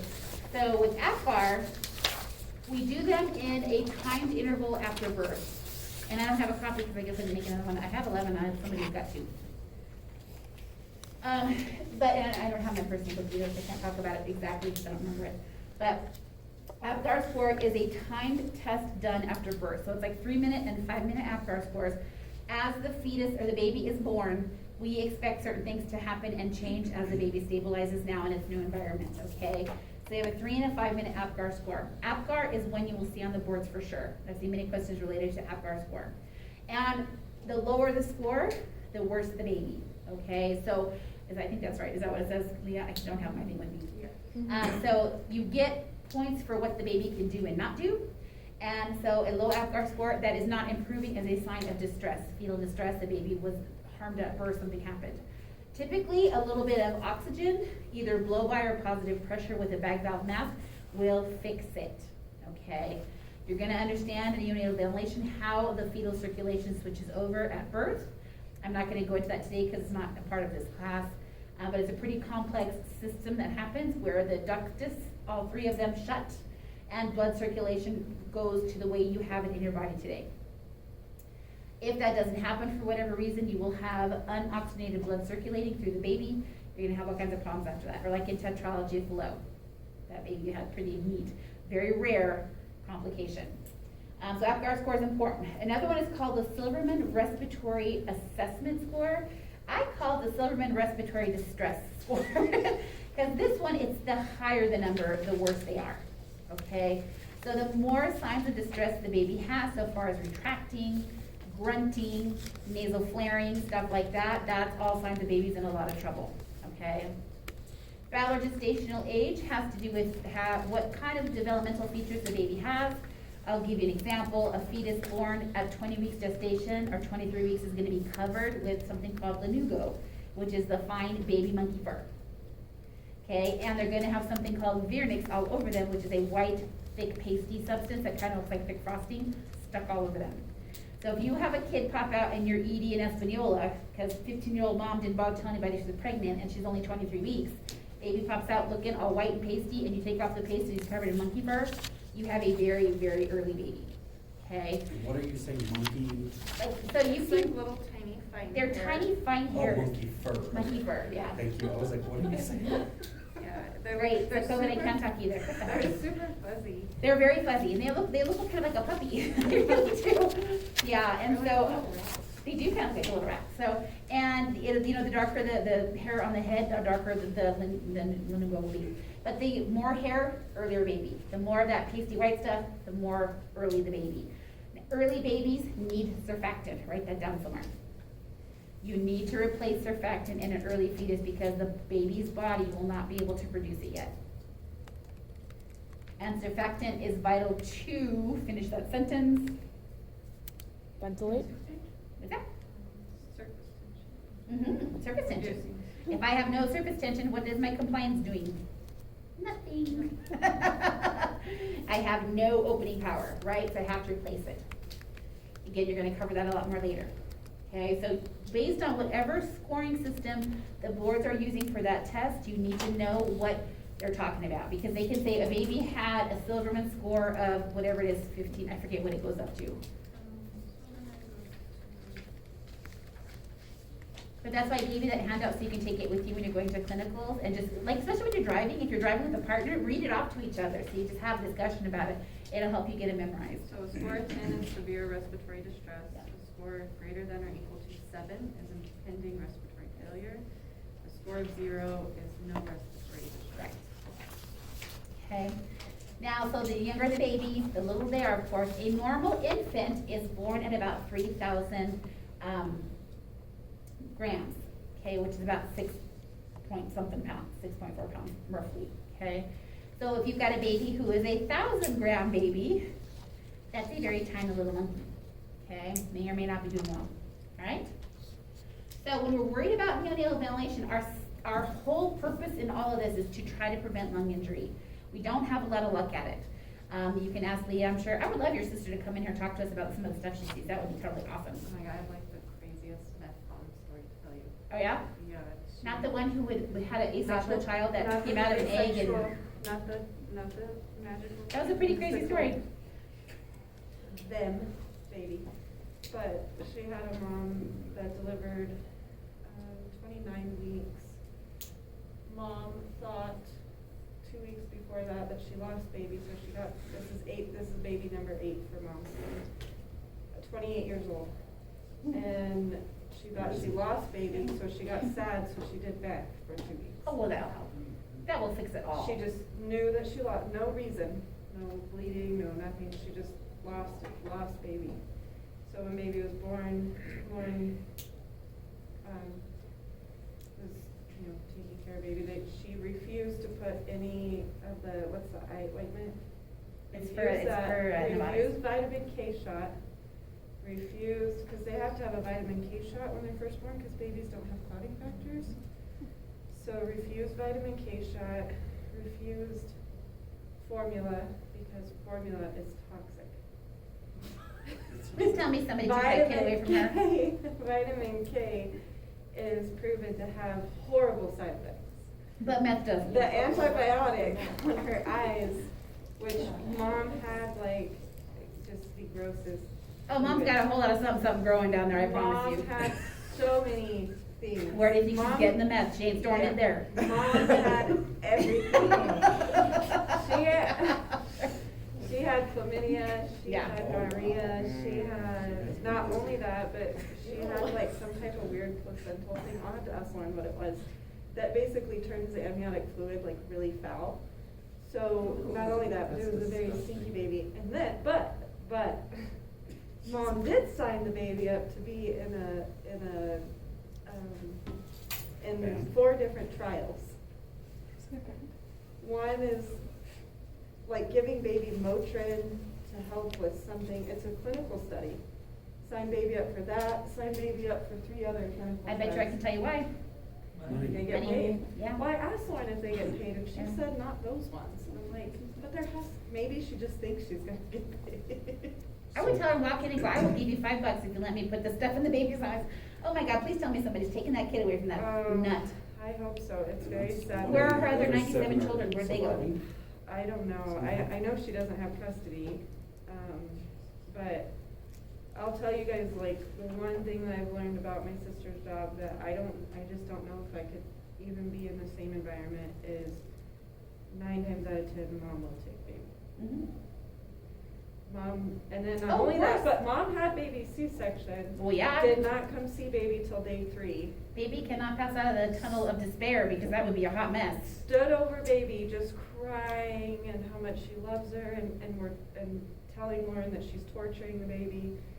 that she's Oh my God, traumatizing I would the call security baby. and have her goofy butt removed. She's hurting the baby, she's like setting the baby up for a horrible life, and that. No, she already And did that that. she Yeah, yeah. knows that all babies that go to NICU, only, she told Lauren like some stupid statistic that like only 88% of them, or 88% of them die. And she feels like she sent her baby there to die, and Lauren's like, I thought you thought he was already dead. Right? Did she say that out loud? Bless her. Lauren has That's why I can't not work there. I can't work in the NICU. This stupidity would get to me. Yeah. Yeah, it's just like she's nuts. But she was only there for 6 minutes. So Yeah. anytime they have drug moms, they time how long mom is at bedside, Yeah. because that's like one thing that when it comes time to To court. to Yeah. court is they can say, well, you didn't, if you love your baby so much, why weren't you here? That's one thing I don't understand. Yesterday, we had a kid that, like, the doctors were questioning where have the parents been. The parents are only required to visit this child 6 hours a week, and they can't even do that. No. I couldn't even leave the NICU without having a total mental breakdown. I had another kid at home. And I how wasn't old gonna was leave the my kid baby? with a Like stranger. 3 months? Yeah, she was 2 months. This cute little girl, all by herself. Her parents haven't Yeah. visited like at all. There's a lot of really crazy people out there. But no, seriously, I was joking around about the JJ from hell, but seriously, babies can't be born through there because they will catch everything on the way out. Yeah. And it causes all kinds of situations, that's why mom had to have a C-section. But yeah, oh my, especially as a charge, because I would be having to cover nurses who said stupid crap all day, and I'd be like, yep, she said that, and she's right. You're a dumbass, and you should literally have the tubes tied today. Like, while they were in there with the C-section, I'd been like, oops, I cut that umbilical, I cut that fallopian tube. Damn it, well, I better check the other one. Oh shoot, that one was cut too. I know, I'm gonna get real fired up about infringing on people's rights. It's really. No, it is really sad, but you know, honestly, they do have the people who finally do pull it together, and at some point want their kids back. But she'll be that one that they take her kid, and she'll be sober for 2 weeks and come back and go, oh, I can take my baby, and it's her and the baby in a box on Why board. did New Mexico allow that? That was like my biggest question. Like, our laws here suck. They are terrible. We just had a whole conversation about the catch and release situation with our criminals. Like Lauren said, they protect mom, they don't protect baby. No. No, it's They awful. don't. She had one baby born in a hotel room. A 4-year-old called 911, because mom and dad were so, well, mom and boyfriend were so bad, they were such bad heroin users that the 4-year-old knew when mommy wasn't breathing to call 911. 4-year-old. That's So, baby wasn't breathing, baby tested positive for heroin and meth. Mom was given, baby somehow survived. They had to, he coded like 4 times from time of ambulance getting them to the time he was back in the unit. Well, did you see that teen mom down, and what was it in Hobbs, that she drove to the trash can by the builder supply and tossed her Yeah. baby in the trash can like it was trash? She tossed, it was like, whoa! Yeah, she wrapped it in a plastic bag and tossed it into a dumpster behind. How did that baby And the one time you're survive, thankful for too? homeless, the homeless people were digging around looking for stuff on the trash can, found the baby. Like, that's what's Yeah, it's just disgusting. astonishing to me, like, how did that baby survive in that bag? Well, I don't know. Babies are, you've seen the way they're handled though. Babies They are are handled roughly. so, babies bounce. They bounce good. They do. Bounce. When Jake was in the hospital, that's all they told me, you don't even understand, like, he Yeah. will be perfectly fine. They bounce good, yeah. And a All right, so doctor- other indications for tubing a baby and why you have to put them on a vent. Prematurity, obviously one of the #1 causes. We do the best to keep mom pregnant as long as possible. And that might mean keeping her bedbound. That might mean putting drugs to stop contractions. That could be a whole litany of things that we do to keep mom pregnant. If you're gonna transport with a pregnant mom who's gonna deliver early, you wanna transport mom while she is a patient instead of 2. Because then you have 2 problems instead of just 1. Meconium aspiration. So when a baby's inside mom, they generate a first stool. It looks like black green tarry stuff and it's super sticky. Those of you who are parents have seen your baby's first poop and you're like, what alien nonsense is this? Are we talking about invasive or non-invasive For which one? for this? Oh, for Ventilation ventilation? on them. Invasive. We're talking about invasive. We're gonna get to non-invasive in a minute. Okay, yeah, that's a great question, Ray. So, meconium aspiration, so when the baby is in distress during delivery, somewhere during the labor process, and labor can be very short for some women who are luckily blessed, or it could go on for hundreds of years like mine did. When you're in that kind of labor, every time the uterus contracts, it puts pressure on the fetus. And in that hypoxic state, sometimes that the babies are in, that meconium is released in the amniotic fluid. It can actually wind up in their airway and stuck to them all over. Okay, so when the amniotic fluid, which usually ruptures first, the bag of water ruptures first, if you see any discoloration in that water or funky smells, you should worry. Okay, it can be aspirated, and then it causes all kinds of trouble in the baby's lungs at birth. So that's a great reason for them to have to be intubated. Congenital heart conditions like a hernia or even a diaphragmatic hernia where you've got valve sounds up in the chest. Okay. A favorite board question is you hear valve sounds in an upper quadrant of the chest. That should never be normal. Right? Your valve's supposed to be below the diaphragm. But heart conditions, tetralogy of Fallot is a huge one. There's transposition of the great arteries where all of the plumbing is flipped, right? Here's like that would be me. And you know, she's told you her story that she's been through to correct all of that.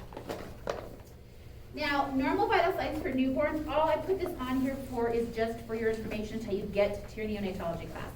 This is what I just learned in Kettering. This is what they're saying are normals for the boards, so I put it here. I'm only going to test you on this particular topic. That 40 weeks gestation is a normal cooking time, and that they weigh typically about 3 kilos. Because you need to know if a baby's too early or too young and could be a problem for you. The other thing about babies, they're a little bit colder and they're a little bit more acidic than we are at birth. As time goes on, the ABGs start to straighten out. So about 5 hours after a term baby is born, their ABGs start to look more like what we would expect. So again, you're going to hit this again really hard with Miss Polly neonatology. And the board simulations get you because what happens is you will have a baby present with a 7.33 pH and a CO2 of 47 and a PO2 of 60 and a bicarb of 19, and you're thinking adult settings, and you're like, oh, this baby needs to be bubble CPAP or something, right? Intubated. No, that's normal. How? Yeah. That's what we needed. We were looking at one, we were like, the values must be different. They are. The baby on ECMO had what looked like respiratory alkalosis, but we couldn't figure out if that was normal or not for a peds patient. I can't Well, remember depends how on old the the age. ECMO baby is. Yeah.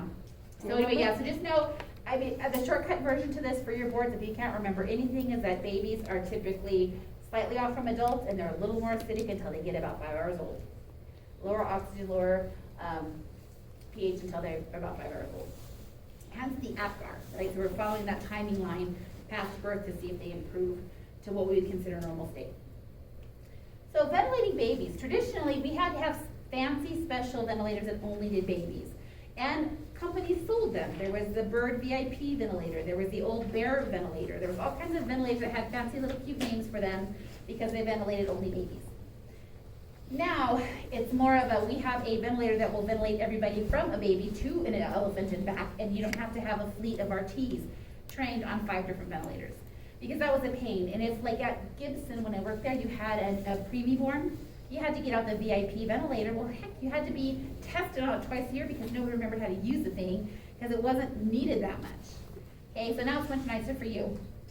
So one of the things to think about is that the ET tubes are cuffless, which you guys already know, and a preterm infant uses a size 2.0 to 3. A term infant uses a 3 to a 3.5. That's a test question on your final. Okay, so for blades, a pediatric size is going to use a 2. A term infant uses a 1, and they like straight blades better in babies, and I'm pretty sure Ms. Polly talked to you about this when you do pediatrics. And then a preterm uses a 0, and you guys remember them, they're only about that big, tiny, tiny little tubes. In pediatrics, did Ms. Polly talk to you about trimming the ET tube or not? Are they still doing that? That's a thing. We used to cut them. If you had a little tiny baby and you had a tube this long, we used to cut it down. Tell me, are they doing that in the NICU? Yeah, ask her if she, I don't know if they still do that or not. We used to do that. I don't know if it's a thing anymore. So our ventilation, and this is your question, Ray, non-invasive is always nicer and better because we don't run the risk of VAP as much. Babies tend to tolerate it pretty well. And it usually can get them over the initial crisis, especially if it's something called primary pulmonary hypertension, which is a transition problem at birth. They have a hard time being in the real world after being in mom for so many months. Usually a little bubble CPAP will fix it. Non-invasive is better. So we have nasal bubble CPAP, or what they call a RAM cannula. And a ramp cannula is kind of a version of the Airvo, but for babies. So it's a big fat cannula, but it's hooked up to high flow, high humidity, just like an Airvo, okay? We're going to use CPAP with an FiO2 of 50 to 60. We're trying to maintain their lower range of the PO2, and less is more. Why don't we want babies to be drawn in 100% oxygen? Get ROP. They get ROP. Also, it leads to bronchopulmonary dysplasia when they've been on a ventilator for a long time, so you have to be careful of that. They also have very tiny little lungs with lots of resistance. So I don't know if Ms. Polly covered this with you. When you go to manually ventilate an infant at birth, if you have to bag them up a little bit, you need to give them quite a bit of pressure those first couple of breaths to push open all those alveoli. Alveoli, or whatever. Have you guys ever been to a butterfly pavilion or where you've seen a chrysalis hatch and the butterfly popped out? Anybody ever seen that ever? What do the wings look like? They're all wrinkled and wet, right? That's what I imagine babies' alveoli are like. So they have to dry out a little bit and they have to be opened up, okay? So it's gonna take a little more pressure and some drying time because babies still have some fetal lung fluid in there at birth. The whole way that is removed is through the vaginal squeeze of birth. So mom with the heroin or the meth situation, having her baby as a C-section, she ran greater risk of having lung problems because she didn't get that vaginal squeeze. Because that was not a place to go, right? So I wonder, did she have to go on bubble CPAP? Did you hear, Leah, that little baby or no? Or was she intubated? She was intubated. Yeah. Yeah, the baby was kind of a mess. Yeah. Yeah, not gonna be too good. Not only that, but mom's an idiot, and so we're listening to an idiot direct medical care. It's gonna cost hundreds of thousands of dollars and destroy this baby's future. When, yeah, it would make more sense if you just came in and took the kid away, but our laws in the state are so lax, and they don't care. And so I have a friend who's a social worker, actually, she's a master's of social work, and she was telling me some stories about crap just like that. She's like, it's so frustrating because they work so hard to get all their ducks in a row, prove that mom or dad X are terrible, pull the infant out of the home, finally get it medically sound, and then mom comes back 6 months later going, oh, I'm off heroin, I want it back. And she probably isn't. And they have to give it back. The motel baby got, that baby's mom, he was there for a really long time. Mhm. He might even still be there. But she got medical rights back within a couple months because he didn't die. Yeah. If he would've died, it would've been murder. Yeah, yeah. But because he didn't die, it was just like child neglect. Yeah, let me go ahead and run you over with my car, and I'm gonna drag you down the street for about 10 miles. But just because you still have your head attached, it's okay, I'm gonna get you back. The day I was there, mom was there. She was so gross. She stunk so bad. Oh, I can't do it. She I stunk can't do the it. whole room. It was No, so no, gross. nope. I did NICU and PI for a couple of days, and I had the baby. I don't know if you guys heard about this. I actually had a former student who was a corrections officer before this, and he knew this guy who did this because he was an inmate.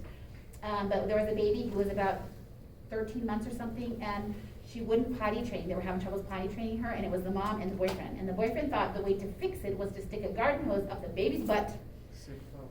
turn it on full blast, and blew out the valves, blew them up, like blew it up.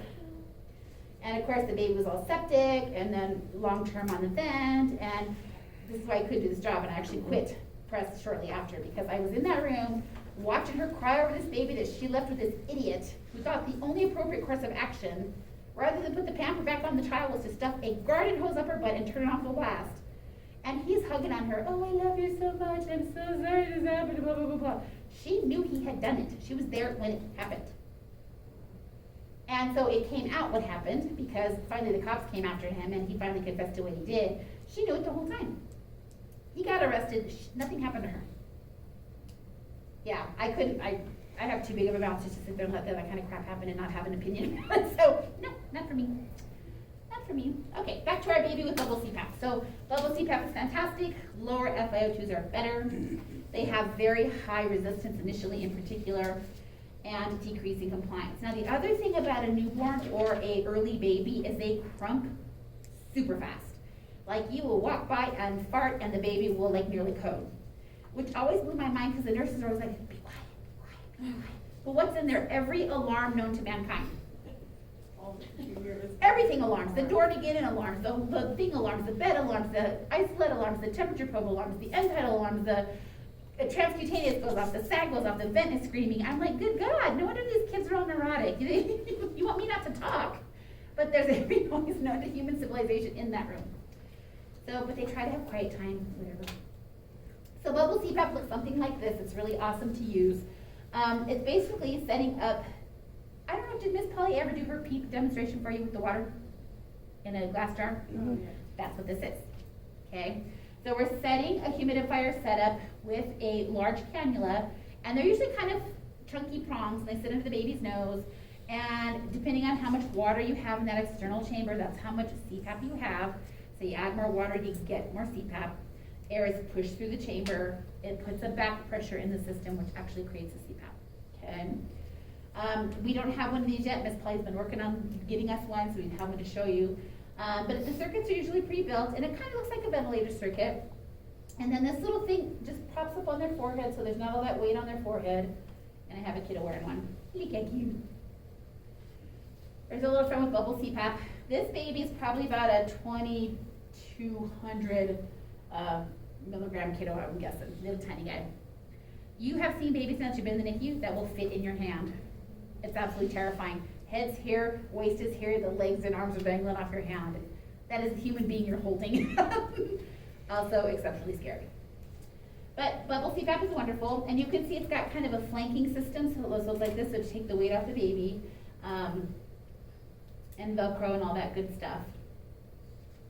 Here's a RAM cannula, which is kind of a bigger cannula. This little guy actually has the ECG monitor, but also has a transcutaneous monitor on board. Remember, those are the ones that warm up, and we can sense oxygen and carbon dioxide leaching through the skin. It gives you a non-internal reading, so it's very nice. Little guy also has an OG. This is a sensor for a saturation monitor on there. EKG leads. But if we can't do it non-invasively, then we're gonna have to get a little more aggressive, okay? So once you find out you have to intubate your baby, and that's typically the decision of the RT that works in there, or the pediatrician that works in there, or the neonatologist. So once you have to intubate your kid, go back to that slide that talks about the size of tubes and the legs you want to use, okay? When you're intubating, and this is that hack sheet I printed out of that review book, there's a sheet with initial ventilator settings I gave you for babies, okay? Any mode is possible, but pressure control is preferred. Pressure control is preferred because it's a little safer.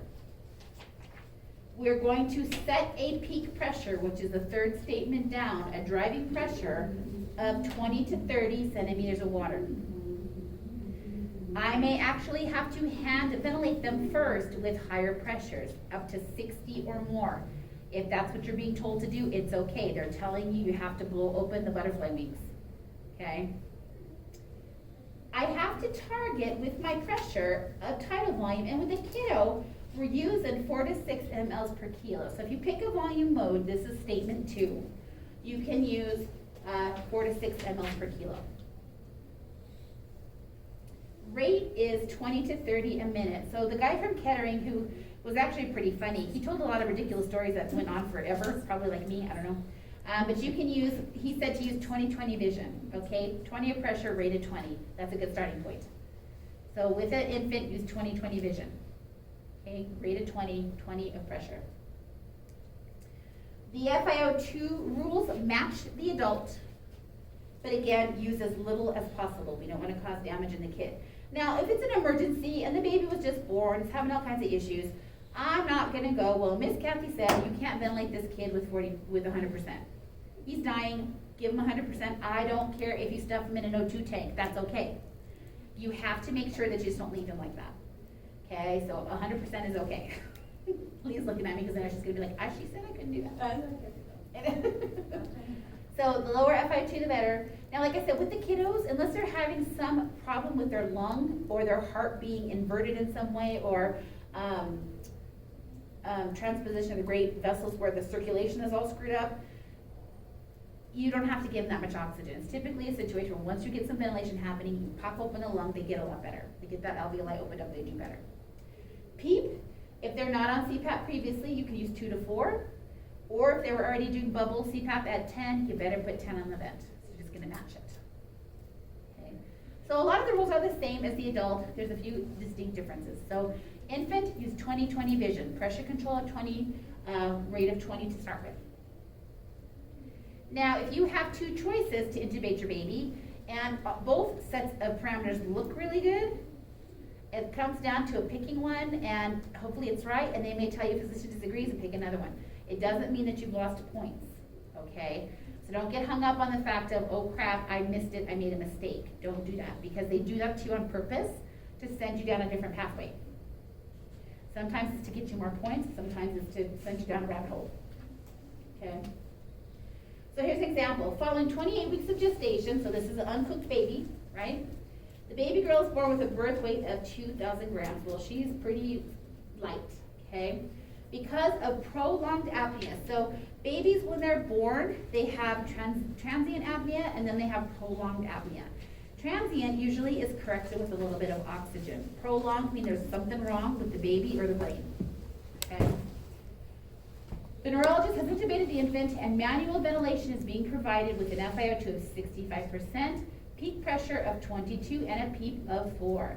Which of the following ventilator settings would be appropriate? So right now, this baby is being bagged with FiO2, peak pressure, because remember, neonatal bags are anesthesia type. They have pressure manometers built into them, and a flow resistor where you can control the flow that's coming in and out of the bag, okay?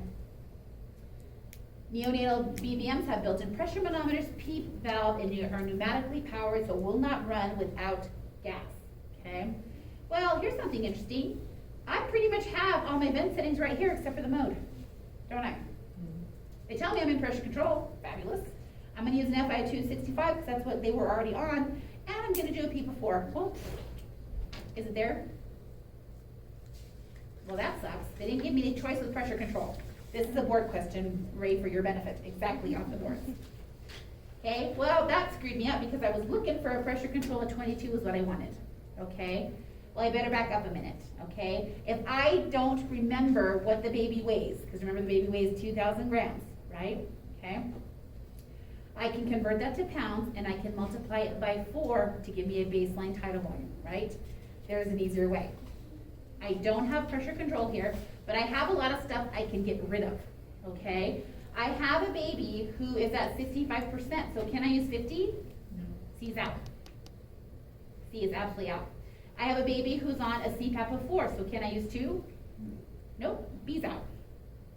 And this is a hack on your board exam that works for any ventilator question you will ever answer when it comes to settings. If you forget what the parameters are, you sit down for the boards at H&R Block and you just flat lose your mind. You can get it down to 1 or 2 choices that are going to probably be the answer and 2 that are stupid. I can get rid of 2 and I can get rid of B and C immediately. Okay? Well, a respiratory the kid already has, let's go back a page. He's already has I don't have a rate yet. I don't know what that is. I have a peak pressure, but he's 2,000 grams. Okay, well, if I convert that to milligrams, right? So he is a 2,000 divided by this calculator didn't work, that's nice. Just convert that for me. What does he weigh in pounds? 4.4. Thank you, Ray. So he was 4.4 pounds. So if I take 4.4 and I multiply it by 4, because that's the low side of my range, what do I get? 17. Perfect. So somewhere around 17 mLs is what I want. I have 2 choices left, and then I have 2 rates. So remember, I'm supposed to be using 20/20 vision. D only has a rate of 15. Is that enough? Okay. So even though I could really use more than 10 mLs volume per kilo, or 10 mLs, I could use more than that. But 22 is a better rate. 65% is appropriate, and 4 centimeters of water is right. So the best choice out of all of these is A. Can you see that? So you can totally, and this works for adult ventilation too, just pick what you need and get rid of the stuff that doesn't make sense. And they told you pretty much right here on the question what you needed to look for. But again, the people who were at the board exams should all be murdered because they didn't give you even a pressure control. That would be too easy. Hence their desire to figure out your critical thinking skills. Okay? But people will misread this as well as 4 mLs, as in thinking it's mLs per kilo, and that's not what they're saying. They're saying 15 mLs total. Okay, so don't misread that thinking it's 4 mLs per kilo. That's not right. Alrighty? Make sense, guys? All right, so back in the day, we used to use something called high-frequency jet ventilation. We talked about that in the beginning of this PowerPoint. But now we call the better alternative for neonates is high-frequency oscillatory ventilation. And I'm not going to beat this to death because we just talked about it. But what I did talk to you about is why we do it. And I will straighten out the PowerPoint and get it reposted so the slides for the first part are in the right order. So indications for high frequency when it comes to a baby, a neonate, is if they have high driving pressures needed in volume control ventilation, or it's taking you high set pressures to deliver an adequate tidal volume. Because remember, I still have to target a proper tidal volume. If they have a bronchopleural fistula, what the heck is that? What's that mean? Sounds like I had the other day. So when you have an opening somewhere between the bronchi and the outside universe, right? So either outside of the trachea, it could be between the trachea and the esophagus. You've got some sort of a fistula, right? So bronchopleural means there's some sort of a hole between the bronchi into the cavity that surrounds the lungs. Okay? You can also have pulmonary interstitial emphysema, which is a genetic abnormality. You could also have a pneumo in a little baby. And remember, high-frequency oscillatory ventilation, I am keeping the doors open by doing little tufts of gas, tufts of just tiny little whiffs, like a stereo speaker, bang into the base. All this is back in here.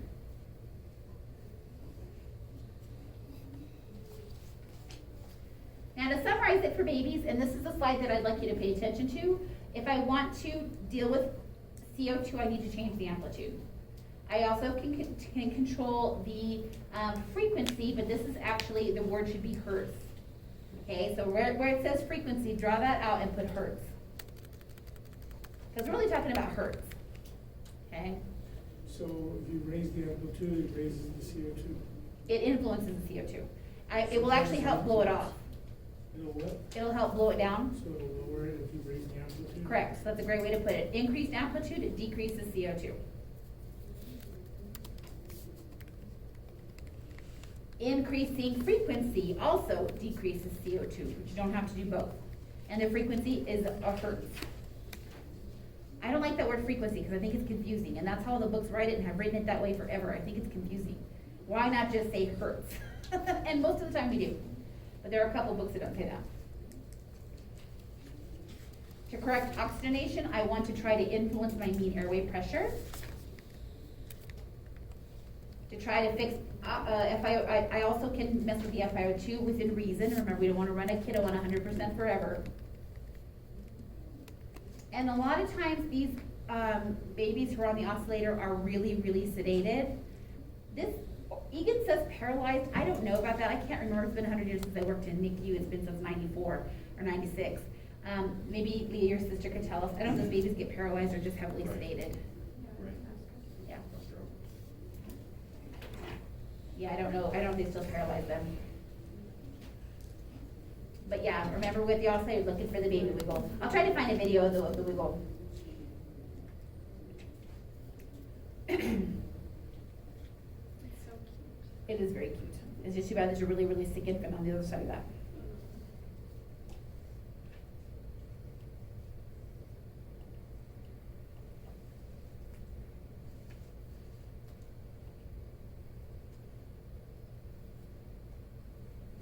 Okay, so we are going to barely touch on ECMO because you're going to hear about this more later, as you guys have started to see it. So ECMO, and there's actually 4 types of ECMO.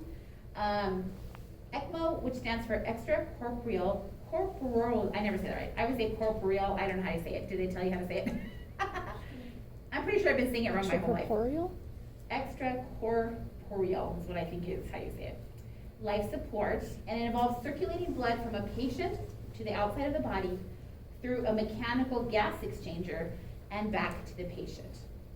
The most common forms is ECMO, that's what we're talking about, and you can do it veno-arterial or veno-venous. And what that means is we're taking blood from either a vein and returning it to the artery, or we're taking blood from a vein and returning it to a vein. And I think that has to do something with the access availability for the infant and how big they are, okay? We do this in adults too. You may see an adult with it. They are actually now walking people with ECMO, which I think is amazing. Like you'll see there, the ECMO systems are getting smaller, and there's actually something now called the tandem heart, that Heart just got. And it's ECMO, but it's only about this big. You'll walk in and find huge cannulas in the patient's groin, 2 of them, one to the artery and one to the vein, and it runs this little tiny box where it's oxygenated and scrubbed to CO2 and given back. And now the nurses are running that at Heart. But it's called tandem heart. It's pretty neat. It actually has a built-in balloon pump. So I don't know if you guys have heard of cath lab and saw what balloon pump is. It augments the rate and pressure that the blood goes back with. It's pretty cool stuff. Yeah, so instead of having a balloon pump and ECMO everywhere and lines all over the place, this one machine does it. It's pretty neat. So the newer version is called extracorporeal CO2 removal, which is the ECCO2 scrubber. And then there's a hybrid. So there's some that are just help for the lungs, there's some that are help for the heart and lungs. So if you guys get back with the ECMO baby, find out what kind she was on. Okay. So ECMO is for infants who have failed all other ventilation means. And VV ECMO, like I said, the blood is removed from the right atrium via indwelling catheter, pumped through a membrane where the blood is oxygenated, then returned to the infant versus the right jugular vein. Well, you think about how small a baby is. How much tubing did you see? Quite a lot. A truckload, right? So how much of the baby's blood volume is outside of the baby? Probably most of it. That's pretty scary. What if somebody tripped over that line? And there were so many people in that room too. We had a patient, when they were starting to do ECMO patients at Heart, without training the Heart people, they just had somebody come in with it, like what Miss Van was doing with that company. And somebody, I don't know who stepped on it, but somebody stepped on the line, ripped it out of the patient's groin. It looked like a murder scene. Then the guy coded. Yeah. Well, right? Yeah. Kara's like, duh. I know, seriously, yeah. So bad news. So VA ECMO is where blood is removed from the right atrium via the jugular vein and returned to the aortic arch via the carotid artery. So that sounds like more what you were saying. So he may have had VA ECMO. That was something actually Gabe told us yesterday. He's like, as a student, as a therapist, he's like, always watch where you're walking. He's like, you want to be that Check RT, your he feet. rips out people's lives. And Or tips over a chest tube. We did a trach on Sunday. Remember, Kiara? We did a trach on Sunday with a guy with 6 chest tubes. 6 chest tubes. 6 atriums scattered around the floor. And we had to wheel in there with our sterile tray to do, and our our glide scope in order to do a bedside trach. He's down to 4 as of yesterday. Yeah. Oh, perfect. That's good. How is his trach he's looking? still kind of awake. Yeah, I think so. Poor thing. He was the one that day that was like coming off the bed. Yeah.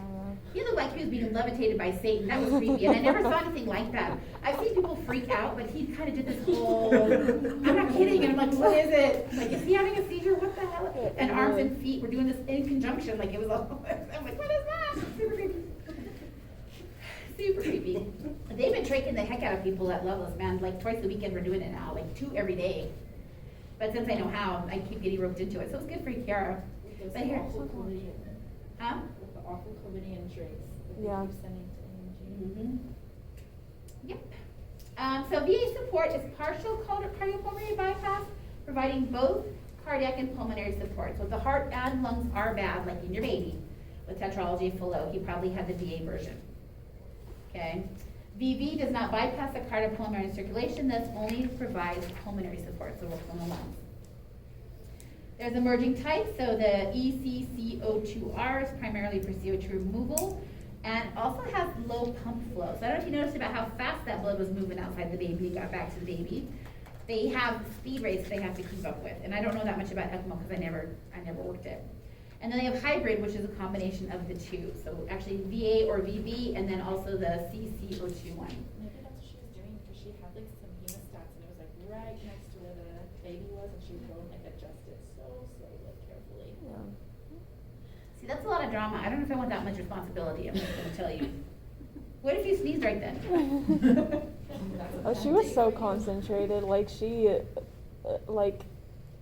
she wasn't annoyed by our presence there, but you could tell she was like, Annoyed I'm right okay now. with students. Yeah, like it seemed like she would otherwise be okay with having students, but in that moment she was like short, quick sentences, and then just kind of gave Gabe a look, and like I was the first one to go in, and I saw that look, and Gabe's like, yeah, we're going. I'm like, gone. Yeah, when she stuff to watch for your feet are, because you never know what the heck you're gonna step on.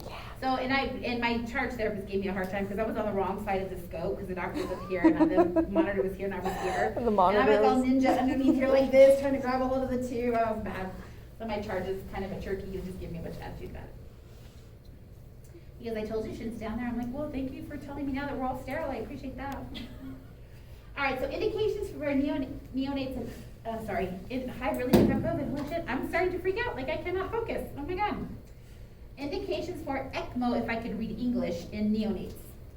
Meconium aspiration, RDS stands for respiratory distress syndrome, also known as baby ARDS, and hyaline membrane disease. PPHN is primary pulmonary hypertension, in sepsis, in perinatal asphyxia, and in congenital diaphragmatic hernia. Those are all really nice indications for ECMO. What's not on there are congenital heart defects. Clearly that would be a much bigger reason to have it. Okay, ECMO in babies. Other criteria, if they have a gestational age of 33 weeks or less, reversible lung disease would be nice. No major intraventricular hemorrhage, because a lot of preemies are prone to having brain bleeds. Mechanical ventilation, less than 14 days attempted. They have significant shunting, again, because you need to have a good reason to take out most of the baby's blood volume and do something to it and put it back. Hopefully they have reversible pulmonary hypertension. And then this should say OI index, that's a typo. OI index has to be more than 40. So remember the formula for it is airway, mean airway pressure. God, this thing's so screwed up too. Dang it. Can't edit this. I'm gonna fix all this, you guys. Why is So it that formula OI? on there is screwed up again too. So this should be MAP, which is mean airway pressure, times FiO2, divided by the PO2 times 100. It says mean airway pressure, but it should be, well, it says pressure in the airways, whatever, but it should say MAP. So it's the PAW that's the problem. I'll fix it. Why is Should- it OI index? Isn't OI already oxygen index? Yes, that's why I said O2, this is wrong. And this is another exact thing at their PowerPoint. Huh? What? Sorry, it's very nitpicky. You're fine. Go on. I hope I'm fine. You are fine. I'll find out Thursday. I'm scared. All right, so care of ventilator-dependent patients. So this is the last summary part of new nonsense you have to learn for this class. And then it's playtime and test practice and lab, okay? So you'll be glad to know this is the last of the new content I have to get into your head. So when you're caring for ventilator patients, the NBRC considers a patient vent-dependent after 3 months or 3 failed extubations. Well, that sounds like an awful lot of people you've met. Yes. Okay. Typically, it's been patients who've had high spinal cord injuries or ALS or myasthenia gravis or Guillain-Barré, but it's really our COVID folks now. We have a whole fleet of chronically ventilated patients from COVID. They end up at an LTAC typically, or sometimes even a long-term vent unit, which we don't possess here. They're starting to build one. It's called Genesis, where they're trying to make it to where we can take long-term vent patients here. We'll see what happens. Or they go home and we can teach the families how to take them home on a home ventilator. But that's an awful lot of drama for the families. And you actually have to provide 24-hour in-home care for them. So not only you get trained, your whole family and all your friends get trained, because that's a lot to take on a patient like that 24 hours a day. And if you're a high spinal cord injury, that could go on for months or years. So, For patients who need vent support but can otherwise, function, I understand the negatives of it, but something like a chest cure seems like a good alternative if a patient is going home on a vent. So why isn't that used more? that's a good question.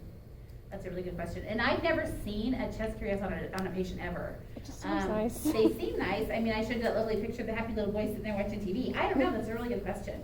I don't know if it's something that I in my whole career have never seen one in action. Yeah. So I don't know.